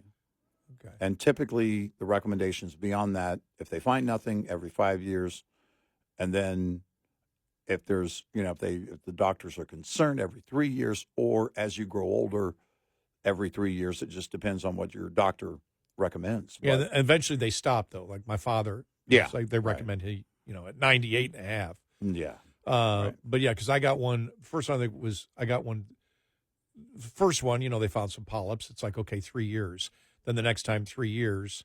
And then this time was 5 years. They said, okay, you know, I think they removed something, but they go, nah, we're not concerned for 5 years on it. And so it just, you know, it makes it, you get out of it like, you know, you got a clean bill of health and you lose weight. You can say, hey, I got under 200. But no, I don't tell people what to do with their health, but, you know, I think people are smart enough. But if you're afraid of it, Yeah, you there know, really it's is like nothing if you're to fear. if you're afraid of it and think it's going to be, you know, it's just, you know, it's and the funny thing is where I go in Arlington, Texas, you know, that armpit place. Yeah, exactly. After Monday Night Football, it's like, you know, they have like four of the rooms. Yeah, they're not operating rooms because they're not really. But I mean, I guess they are. They are surgery rooms. Yeah, yeah. And but there's like, it's probably like, I don't know, 200 feet long. And, you know, there's like 30 people on one side, 30 people on another. It's mass production colonoscopy. It's like boom, boom, boom, boom, go, go, go, go. Yeah. And the only thing is I've always tried, you know, because they use the propofol to knock you out, which is the stuff that killed Michael Jackson. Right. And so improperly managed. Well, yeah, improperly. Yeah, exactly. I mean, but it's and they've only started using that like in the early 90s. Now, the only other time I've ever been put out was for my tonsils at like 6 years of age. They weren't using propofol. I don't know what they were using, but I can still remember there was a heavy feeling to get knocked out, whatever they were using back then. But the propofol, I always tell the anesthesiologist, I'm going to know. I'm going to know the time. He goes, no, you're not. No, you're not. Yep. And you're there one moment, then the next thing you're waking up, and you're still on your side, and you're thinking, oh, my God, did I wake up in the middle of the procedure? Yeah. Oh, no, oh, no, oh, no. Put me back out. He's like, you're done. Oh, okay. I've never had a problem coming out of it. I've never had an issue coming out of anesthesia whatsoever. Yeah.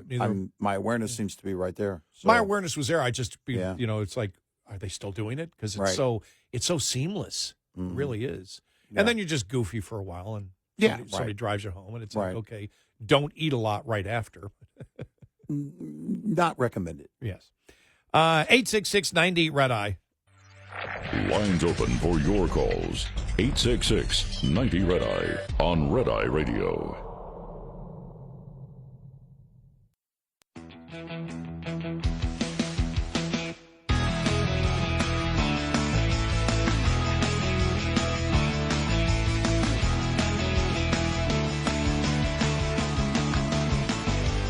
It's Red Eye Radio. He's Eric Harley and I'm Gary McNamara. I want to play this audio from Representative Chris Smith yesterday as Congress had a hearing on the mysterious drones over New York and New Jersey. So last night I was on the beach in Island State Park in Ocean County with the sheriff. He has been working it every single night. He's got his own tethered drones chronicling. One of his officers 2 nights ago saw 50 drones come in off the ocean right there. So we thought maybe they'll replicate it. They didn't, but we thought it was a possibility.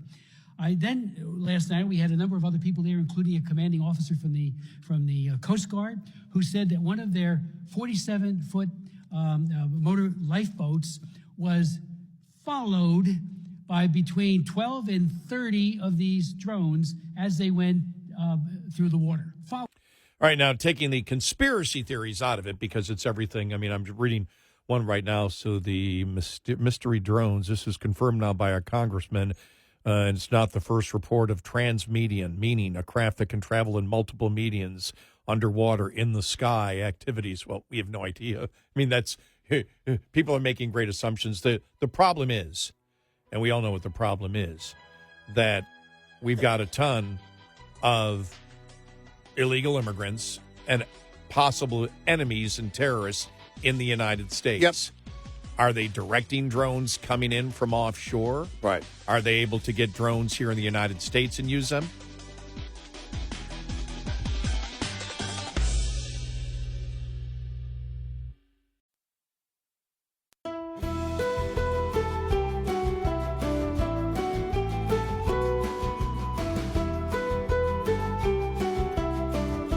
You're listening to Red Eye Radio from the Uniden America Studios.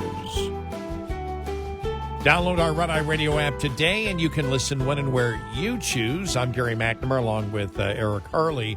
Here is more on the drones over New Jersey and the New Jersey and New York area. Representative Tony Gonzalez. You're telling me we don't know what the hell these drones are in New Jersey are? Is that correct? That's right. It's crazy. I mean, that's crazy. That's madness that we don't know what these drones are. Especially after, because this has been weeks upon weeks upon weeks. And that was Robert Wheeler, Jr., FBI Assistant Director of the Critical Incident Response Group. And look, here's the problem is, look, if everybody wants to believe it's extraterrestrials, fine, then we're doomed. But in all likelihood, the concern is, I know the concern with me is, of course, that they are, from one of our adversaries, or terrorists inside the United States, are doing test runs on using drones. We have let me use this acronym. It's at the border, such a foobar, where anything is possible. Anything is possible we've had the border so wide open that any terrorist could come in. We don't know. I mean, that's my concern is number one, how come after all the weeks we can't identify what they are? Why we can't send anything up there to monitor it, what they are, from the sky. What does air traffic control see at the numerous airports out there? Right. Have they got in the way of any, airliners? There's so many questions, but the problem is this administration is so damn incompetent. We remember the Chinese spy balloon. Oh, no big deal. No big deal. Oh, they just flew over.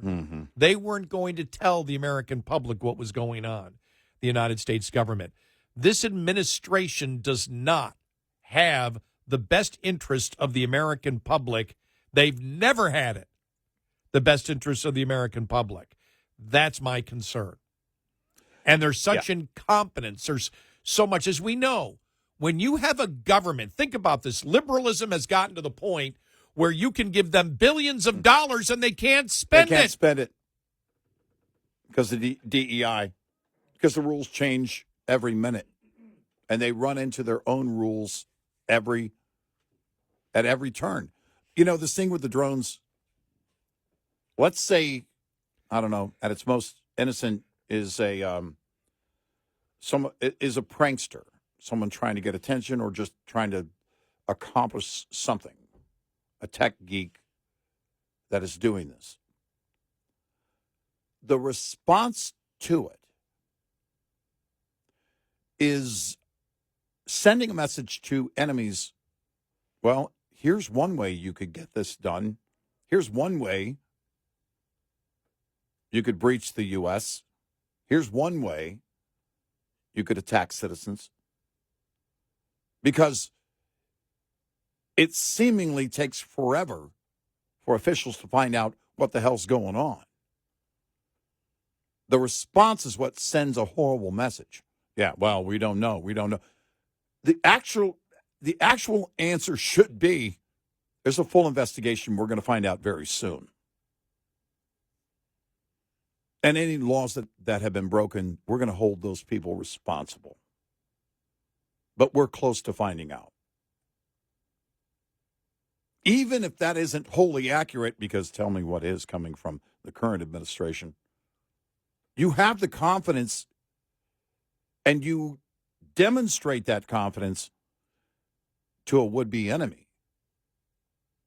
A YouTuber or a prankster may not be a threat, but the message based on this lame response that you're sending to any would-be enemy who might now consider this as a method, this is what is dangerous. Now, again, we see these drones because the lights are on. Right. And they seemingly go dark, like very quickly. Right, but the lights are on. So, but obviously, for example, if you're a foreign country doing surveillance, if it's the United States doing surveillance using a drone, they don't have the lights on ever. And they probably wouldn't be that low flying. Right. I mean, depending on, I would say this, and we don't know. And because if it's a foreign nation, they're going to have more sophisticated technology. This is pretty sophisticated. They would have even more sophisticated drones. If it is a lone wolf or a small cell of bad actors, terrorists, or whoever, then maybe this is the type of technology they might use or have available to them. Right. Now, the United States would use drones at high levels, though, over areas where you probably don't have sophisticated air traffic control that could pick up the drone, right, like we have here in the United States. So if you're going to be a foreign adversary, you would want them low, but the last thing you're going to do is put the lights on. Right. You wouldn't know they were there. That's the point. But the fact that these are apparently, and you've got law enforcement that have seen them and believe they're commercial grade drones. Who gets those? The average citizen doesn't get those kind of commercial drones. Right. A group of people might, a club might. I mean, they've got, you've got those clubs that put up the weather balloons. So it is possible that it's a group of people doing it. It could be. That have bought a commercial drone and are using it. But it's just the fact that this is me. I don't know. Everybody else can be different. We have such an incompetent government. Yeah. That, as we know, have helped our enemies. For example, in Iran. Yeah. Helped our enemies that are so caught up in DEI and critical race theory that they can't even, liberalism has gotten so screwed up where they can't even spend money anymore.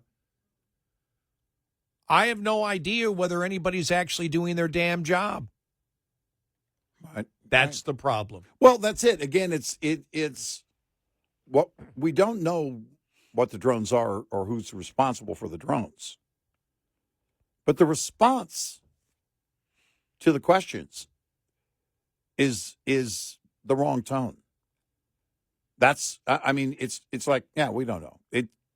And quite frankly, there's zero confidence that they even care.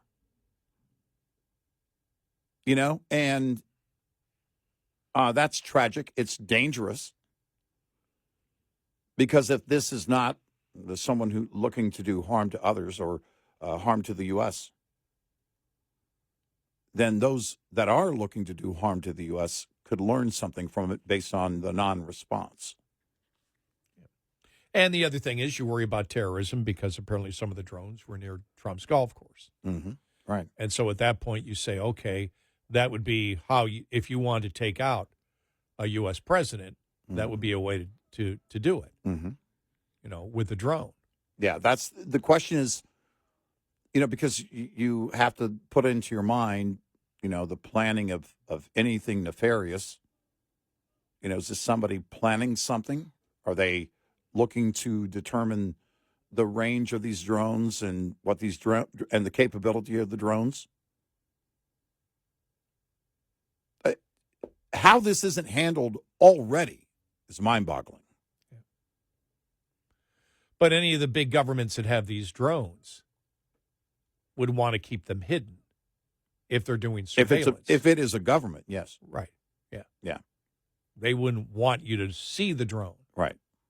If it's an individual looking to do harm, then, And at a very low level that these drones appear to be at, you would need a tremendous amount of expertise to fly these things at such a low level.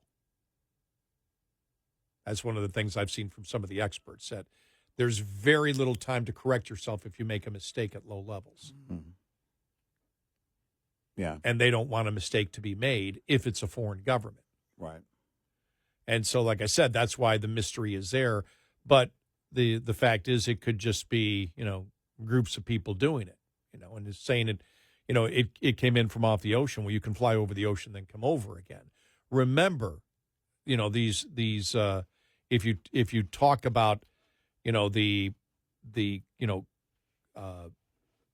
commercial drones, the rotary drones, they're not going to be able to stay up there a long time.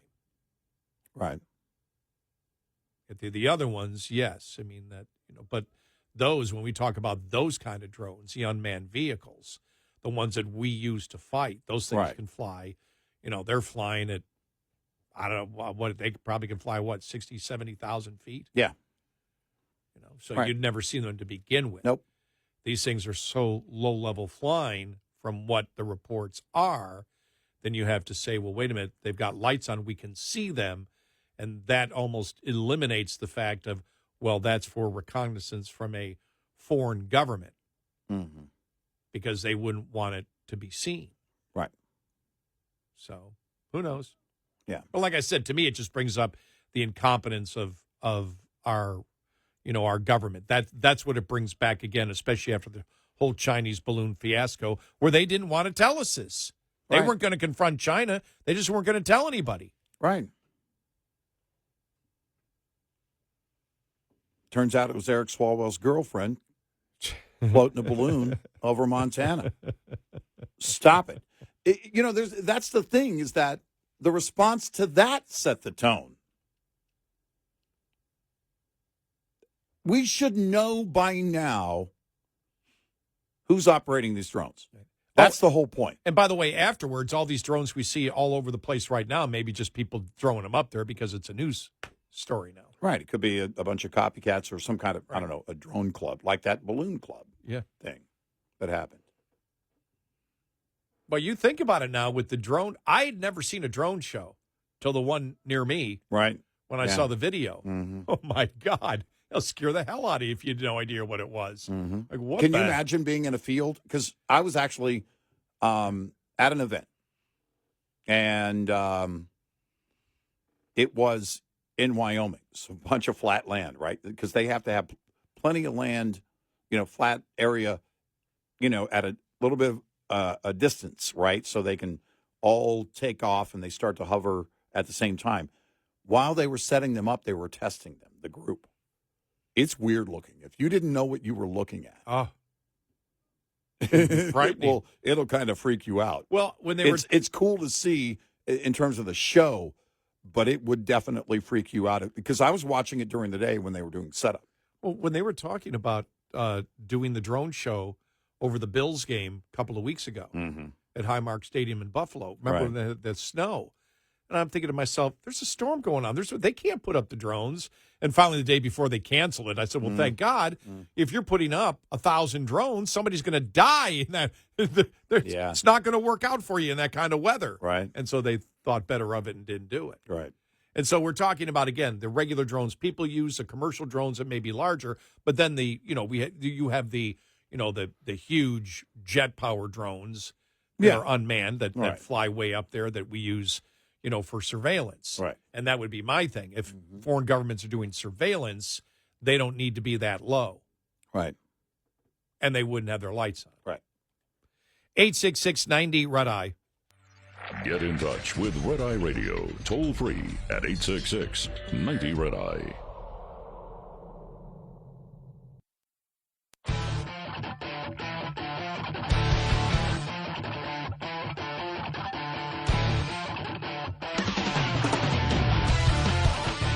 It's Red Eye Radio. He's Eric Harley, and I'm Gary McNamara. Welcome and good morning. I'm old enough to remember Operation Blue Book from the Air Force when they were looking at everything. And, now that decades upon decades have gone by, we know that the U.S. government, they knew it wasn't extraterrestrials. They knew it was experimental aircraft. Mm-hmm. When I lived down near Eglin Air Force Base, when I lived on Navarre Beach, used to see stuff all the time out there, and people go, it's just Eglin. Right. Yeah. The scariest thing one time, you saw these black dots coming right at us. I'll never forget. And it was still light out, but these black dots were coming straight at us at such a low level, and we could not identify what the heck they were. So they were really close. They were just helicopters. And I think they were using some of the quiet technology even back then, for the rotors, because they weren't making any sound till they got close. So they just because the sound was dampened so much, you were like, what the hell is this coming at us? Yeah. And it's coming right at my house. And we were like right on the beach looking, going, what is that? What in the hell?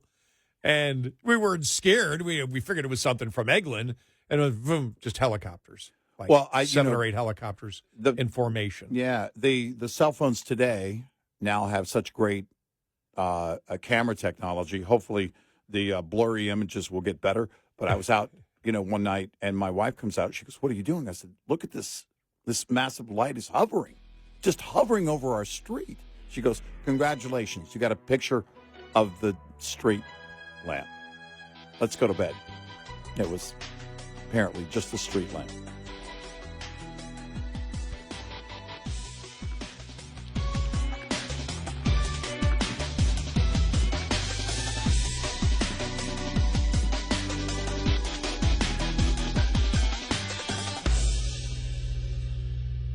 This is Red Eye Radio on Westwood One.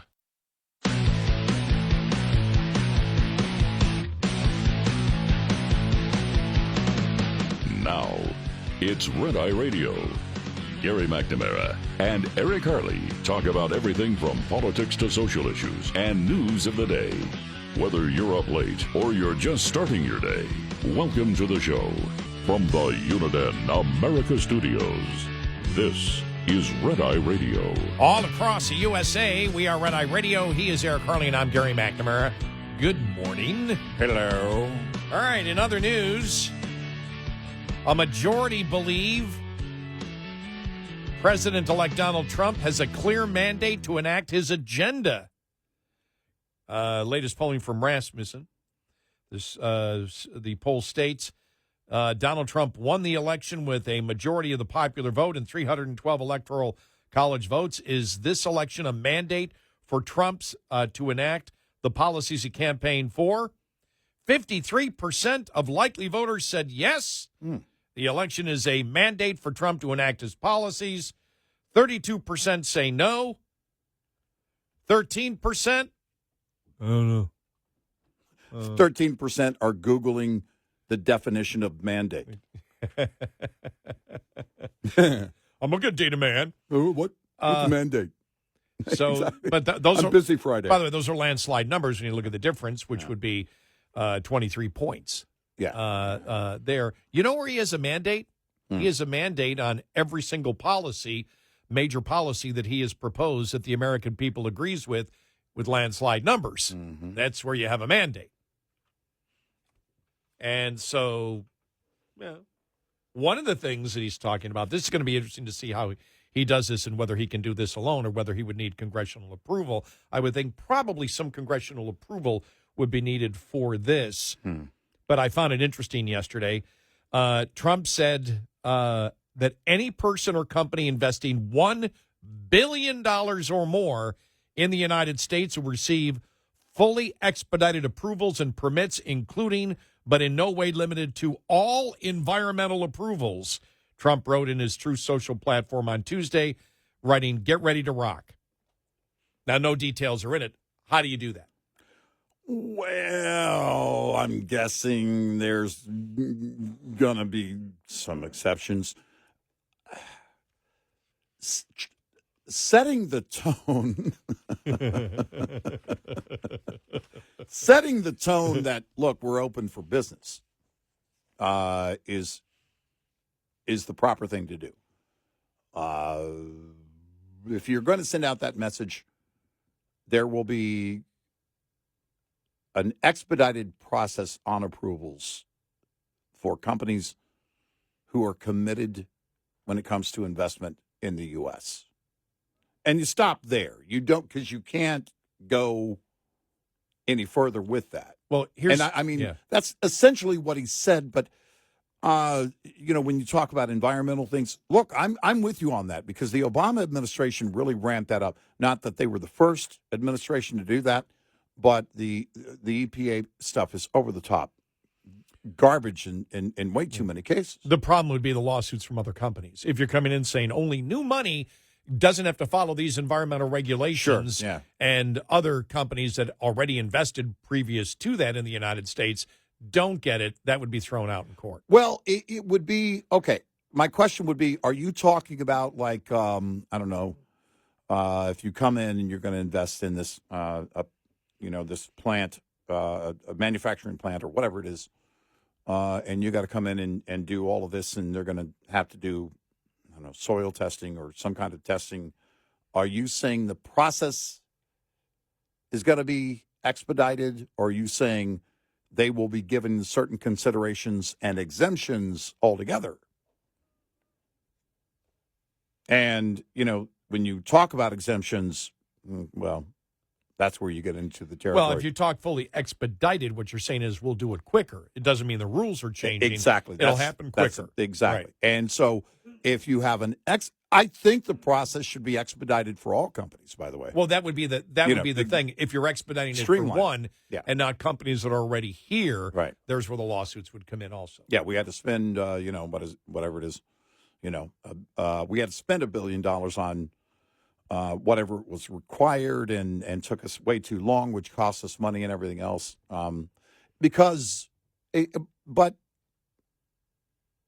on the larger picture, sending the message we're open for business needs to be done.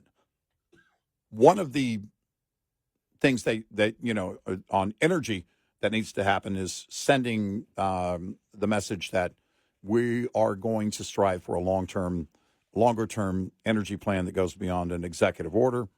We're going to work with Congress and make more of a commitment in that effort, so that energy companies will make more of a long-term investment in drilling, exploration, everything else. So, again, I suspect that's where they're headed. The sentiment, though, is definitely shared. Less regulation, that's going to take a minute. Expediting the process for everybody.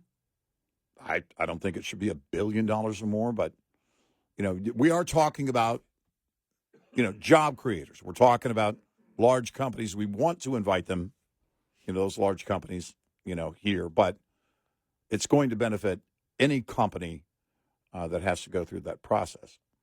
We want them to invest a lot of money in setting up shop.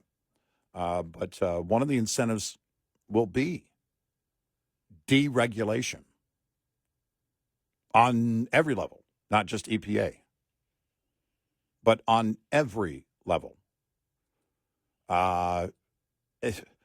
Department of Government Efficiency, I know they're working, they're looking at regulatory items, a few of them, but I would have a separate group looking at just these cumbersome regulations that have been put into place over and over again. Some of those, by the way, are the process is making its way through the courts, and we may see that come down from the Supreme Court, but we'll see. It's just ridiculous when it gets to the EPA. It was so heavy-handed during the Obama years, went away during the first Trump term, came back with Biden. And the back and forth kills investment. We talked about this with drilling. When you have a policy that goes back and forth every 4 to 8 years, as a company, as a massive company, you're not going to make a massive investment if you only have that short window when the administration that favors your industry is in, and you can't make an investment for that period of time. You want a 10 to 20-year plan at least. Well, and that's the thing. If you started this, if this was started and Trump had another, he could run again, companies might be, may jump on it, but that is a huge problem. If we're going to revert, if the Democrats don't change and the Democrats get power in 2026, it all stops. And in 2028, if they win the White House, then they revert right back to the insanity. They don't care. And the reason we've talked about this is we started the show with this, is that the Democrats haven't changed anything. They've lost. They know they've lost. They've pointed out, James Carville, he knows what the problem is. We played Chris Cuomo earlier. He laid out exactly what the problem is. Exactly what the problem is in the Democratic Party. They know, but they don't wish to change. And so that's a problem because Trump comes in and companies are looking for long-term capital investment. It's like what happened in when we talk about Frizola in Texas, when that happened a few years back. And it was like, yeah, but they're not winterizing. They need to winterize and put more money into the natural gas and coal plants and winterize them. And the response was, excuse me, you've told us, the government has told us you're killing us. We're not going to do long-term capital investment into these projects to winterize them because there is no payoff for us. You've already told us you're shutting us down. Right. Under my plan of cap and trade, electricity rates will necessarily skyrocket. Forget what I say about coal, whether it's good or bad. I will impose regulation on the coal companies. They will have to retrofit, and they will pass the cost of that on to the consumer. You've memorized that from Obama. That's almost right. Verbatim. Yeah, it is. That's a quote. and I think it was the Michigan case where the Obama administration was defeated in court at the Supreme Court level, and the Obama official was asked, "Well, what are your thoughts on your defeat?" "Oh, we weren't defeated. These companies spent billions of dollars retrofitting. They're not about to spend billions and billions more to go back. Right. We won." And that's the way it works. And so that's as long as, if you're not going to have Democrats come across and say, look, we need to have sane regulations. We need to understand that we need to promote, fossil fuels. Not lying like Kamala Harris did, but really telling the truth. But I don't see one issue. If they're not going to move on the radical, insane transgender movement, if they're not going to change on identity politics and the racism that they promote, if in 2024, when the public recognizes the absolute Neanderthal racist and misogynist thinking of the mainstream of the National Democratic Party, and they're not going to change, then that is a problem for everything else that Trump is trying to promote. and that's the fact, he's got 4 years, and then we're back to Democrat control again, or we could be back to Democrat control again. Should we take advantage of these opportunities that Trump is giving us that's only going to be reversed under a future Democrat president promoting insane ideas. Think about this again, because I can't say this enough. I said it just a couple of minutes ago, but it's worth saying again. Understand that liberalism is so screwed up that it's not enough for liberalism to get your tax dollars anymore. Yeah, they're now getting your tax dollars. Yeah. They're getting more of your tax dollars than ever before, and they can't spend it. Yep. They've regulated themselves to the point where they can take your money.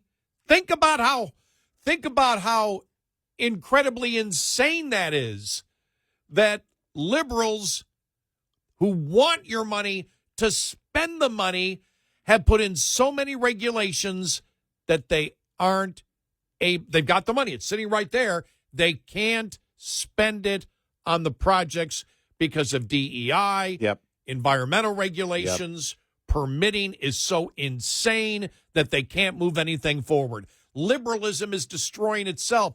They've got the money. The money's there. We can't spend it. Right. Well, I mean, it's every rule that they've made up. Everything is offensive. And the DEI dictates that they get the money. Well, wait a minute. Who's going to benefit from this project? We need to make sure there's equity in anybody, a contractor that's going to be part of the project. Well, who's the contractor? Do they have DEI policy? They can't move. They have woven this web around themselves and can't move because of all their own rules. I know. It's stupid. You want a liberal circular firing squad, you have it. Right. Oh, we got what we wanted. We've got all this money. All this money is here. You can't spend it. Sorry. We're the new liberals coming in. You can't spend it. You need to fulfill all these but it's impossible. If we do that, we'll never be able to spend the money. Right. Doesn't matter. Exactly. You need to have equity, diversity, inclusion, intrusion, whatever. By the way, I'm all for that. Then return the taxpayer money to the taxpayer while they get it figured out, which they never will. No, I wish it worked that way. But it's insane. It is absolutely insane. How many times do they paint themselves into a corner that they cannot get out of? But look, sometimes liberalism surprises you, because it surprised me that, they become so liberal they can't spend the money? Really? That's insane. They've taken their eye off the ball. To the point where they get the money, they just can't spend the money. Right. Well, isn't that the whole key of liberalism, to spend the money? Yeah, but they've regulated themselves to the point where they can't even spend the money anymore. Because if you say broadband, is there anybody hooked up to broadband yet after 4 years? Well, no. Last we checked, they hadn't even broken ground. Not one shovel was picked up yet. So I would say no one is getting broadband yet. But this is, again, because the whole DEI thing requires them to include somebody else. When you're in the mode of creating new victims every day, you have to update the DEI handbook every day.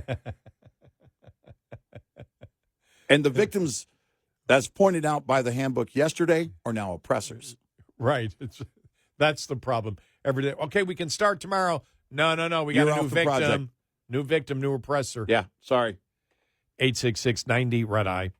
Brought to you by Hot Shot Secret. Hi, I'm Jen Loomis, a transport safety expert at J.J. Keller, and I'm here to share a tip on speed and space management. In order to manage speed, you need to understand the 4 factors involved in stopping a vehicle. Perception distance is the distance a vehicle travels from the time you see a hazard until your brain recognizes it.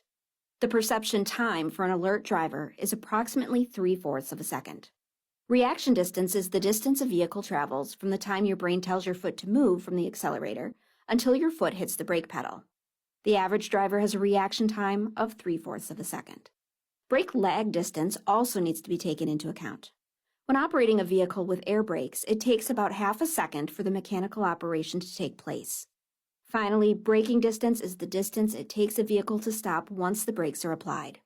Braking distance is affected by the weight, length, and speed of the vehicle, as well as road condition. This tip was brought to you by J.J. Keller and Associates. Visit us at jjkeller.com. We'll be right back with more Red Eye Radio with Eric Harley and Gary McNamara.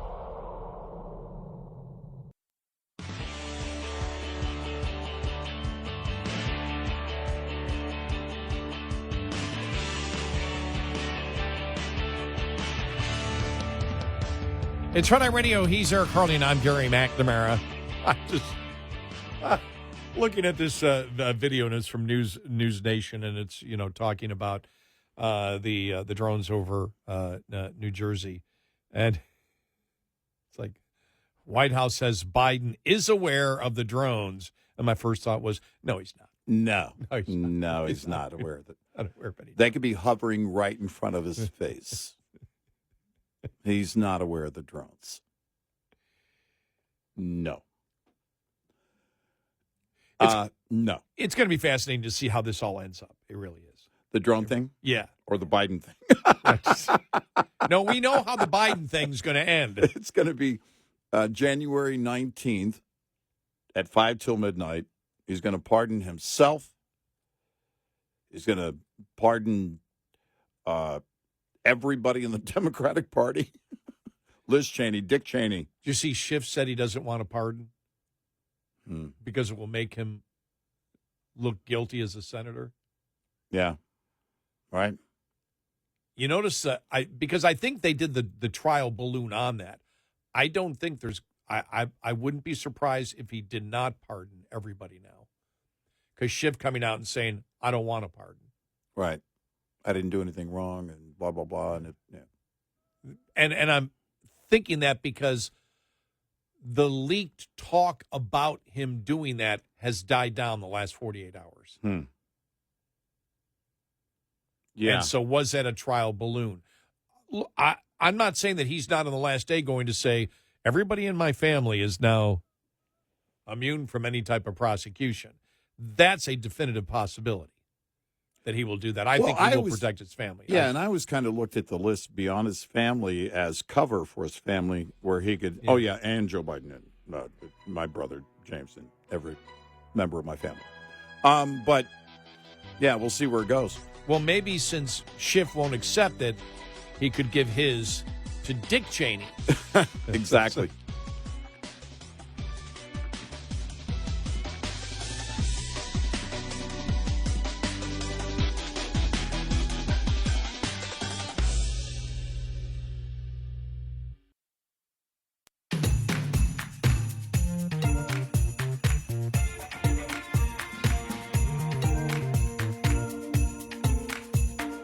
Santa knows if they've been naughty or nice. Eric Harley and Gary McNamara on Red Eye Radio.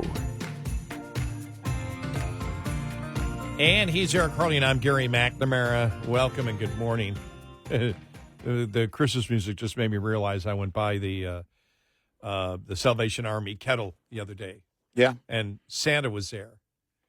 And I said, Santa, I've been good. He goes, you don't need to tell me. It was great. Exactly. I already know. He goes, you don't need to tell me. It's like, it reminds me of this. This actually happened. Gosh.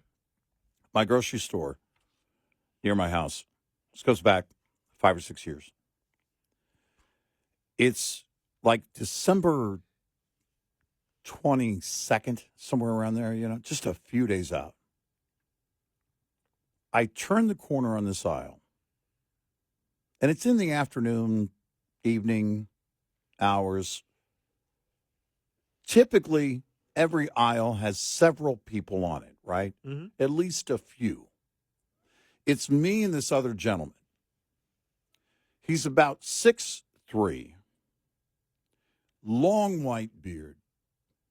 He's dressed all in red. The pants are more of a kind of a maroon, and the shirt was a plaid flannel thing. Spot on for the big guy, right? Mm-hmm. I mean, and he's just shopping, grocery shopping. It was so bizarre. I really have to wonder if there was a camera somewhere, because we're going opposite direction. And he comes up, and he's right next to me, and I stop and I say, "Aren't you supposed to be at work right now?"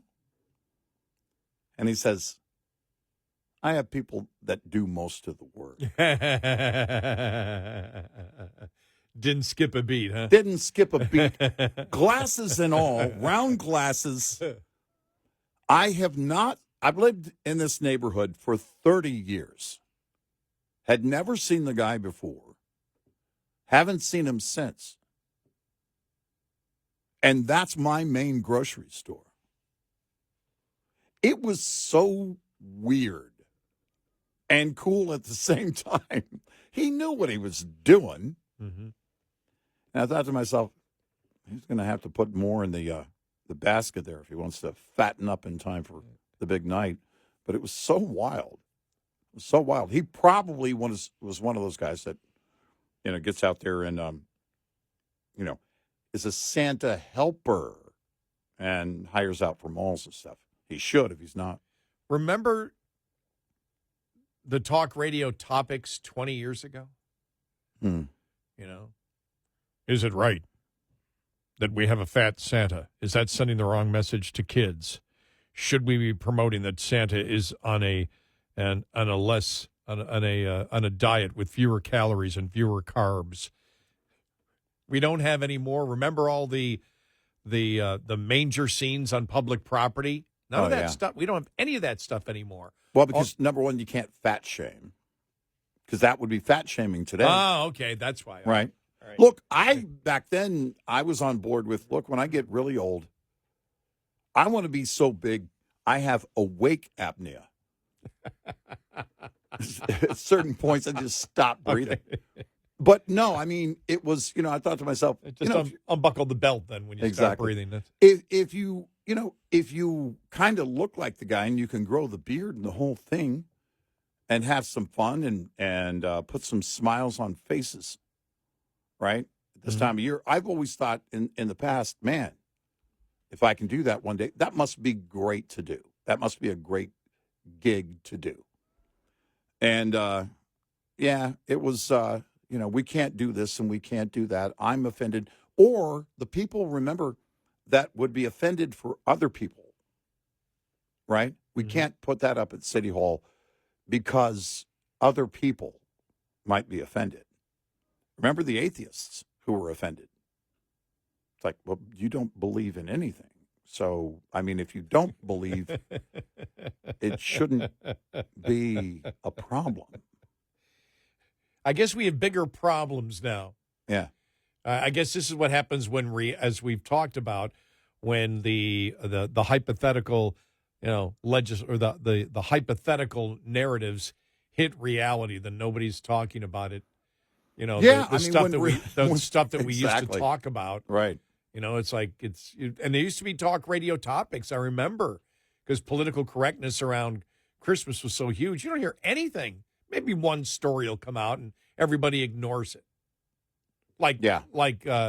Sort of like Black Lives Matter now. Right. Just ignore it. Because that's what happened there. So for the heck of it, I just decided to go to the Babylon Bee. All right. Okay. So here's what's the lead headline. Trump tells Trudeau he won't annex Canada if they admit their bacon is just ham. I'm on board for that. Yeah. Oh, my gosh. Great. I mean, did you see how much time? Fox is spending a lot of time on, well, could Canada become a 51st? It's not going to happen. Shut up. It was a joke. Yeah. It was tongue in cheek. Well, that whole thing was. The whole thing that, you heard from both sides of it saying, remember the whole Trump thing, Trump goes, the people around, he was joking. They were laughing. It was a dinner. Right. They were toasting. They were laughing. and it was just comments, and it was taken seriously. Right. It's like, no, Canada's not going to become. He's wanted to take over Canada. Yeah. Look, our friends in Alberta. We don't want you. Yeah. We know you don't want us. We'll take Alberta. Sort of like me and women. We'll no say difference. This. Exactly. We'll say Shut this. We'll, it's precisely just like that. But we'll say this. We'll take Alberta, but let me phrase it properly. When we're ready to take it, we'll take it.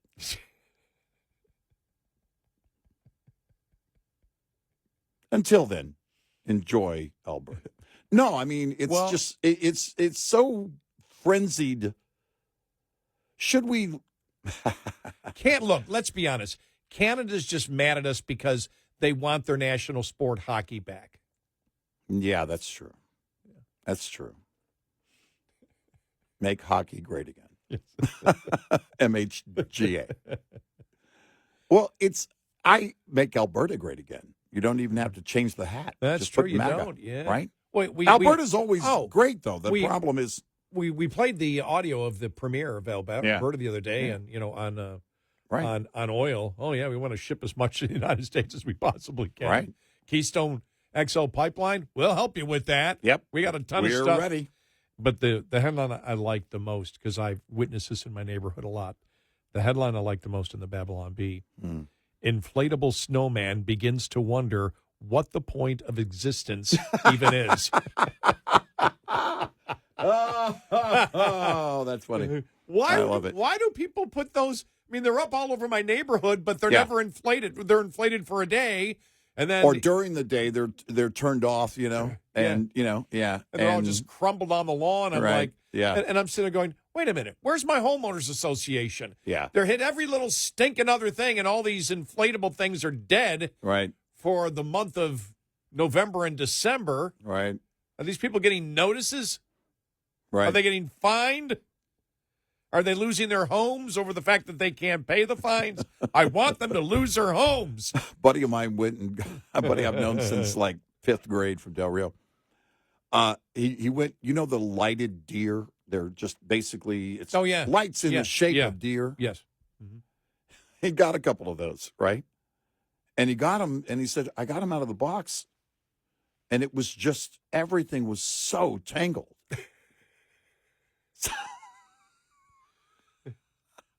So he said, I didn't know what to do. I really couldn't get it untangled. So he puts this ball of lights with these deer head sticking out of it in his yard, takes his grandson's little push car and turns it over, next to the deer, making it look like a horrible accident. I mean, it was the only thing he could do. It was like, oh, that's superb. He said, I had to just run with it. It was so funny. So funny. But yeah, I saw another thing, and my OCD was really working hard that night, because I get in my truck, I'm heading down the street, and one of my neighbors, their lights on the rim of their house, on the front rim, had fallen down. Now it's raining.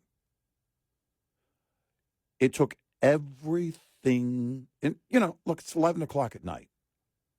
You can't just knock on the door, hey, your lights are down, Or me, I've got all the tools probably in my truck to get it right back up there. I'll do it for you, no problem. And my OCD was like, oh, man, I hope I don't have to look at this again. They did fix them, but it just drove me crazy because they were lit, but half of them were on the ground. Oh, you definitely have OCD, don't you? See what I mean? Yeah. No, it's got to be. Yeah. It's got to be perfect. And by the way, it's got to be an even number of lights in the entire strand. Not odd. And finally, the last two headlines from the Babylon Bee. All right. Selfless heroism is now legal in New York. Yeah. Wow. Yeah. And what's the other one? Yes. Nation's violent psychos protest Daniel Penny acquittal by refusing to ride the New York City subway. Yeah, there you go. Oh, my gosh. Oh, man. It is so wild right now, the mentality. I saw this guy on YouTube. He's a British guy, very smart guy. He's a doctor. And he kind of alluded to some of the things going on, he said in the world. But really, he was pointing to the U.S. I'm sure they have plenty in the UK that's going on that's bizarre. But there are so many things right now in our society that if you're, above the age of 40, you're going, what happened? Where did we go wrong? I mean, where did any of this come from? You think of the whole Daniel Penny thing, and then the murder of Brian Thompson, and bringing those two together like only the left can do. And immediately the tone on the killing of a CEO is that there must be a victim behind the gun. The person responsible for the death must be the victim. Somehow, some way, before they even knew who the suspect was. I know. And I don't know how in the world that happens. I really don't know how to get there. You know that old adage, you can't get there from here? I can't get there. I don't know how they got there. I don't know. And everything, if you're following just the basics of the Daniel Penny case. As I said, we've talked about this before. I can mourn the loss of life with Jordan Neely in this case, and also understand that Daniel Penny didn't intend to kill him on that day, that he was looking to protect people around him with the assistance of others that were there and witnesses that corroborated all of that. Yet, ignore the facts, make up the lies if you're on the left, and make it something that it's not. Well, yeah, because he was it was completely taken out of context. He said, "Look," he said, I don't regret what I did, and I would do it again because it saved people, and I feel I'm responsible to help people whenever I can." And you and I played earlier, Joy Reid, talking about, he said he has no regrets. See, here's somebody who wants to kill people. It's like, shut up. I mean, it's, and that's the thing. It gets, you and I have always, in 2018, I said, after that election, I said, the Democrats have to moderate. They have to. They can't continue to. That's 6 years ago I said that. Yeah. And here we are. And they're more bat-soup crazy than they've been far ever. Worse. Far worse. And every time they lose an election, we're going to change. We have to moderate. And they go in the opposite direction, and they're doing it again now. Yep. 866-90 Red Eye. Coming up, more with Gary McNamara and Eric Harley. It's Red Eye Radio.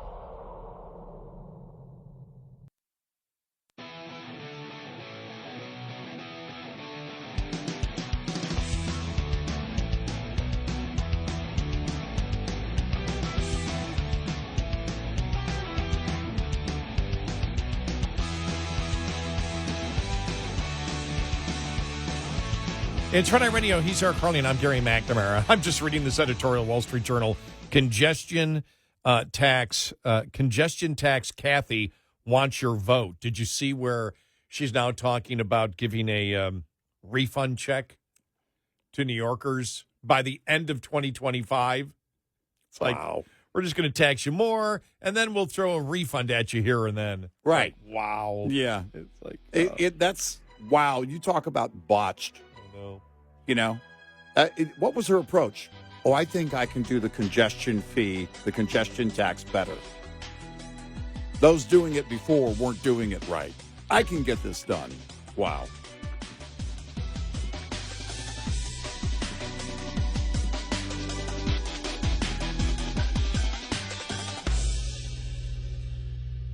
This is Red Eye Radio on Westwood One.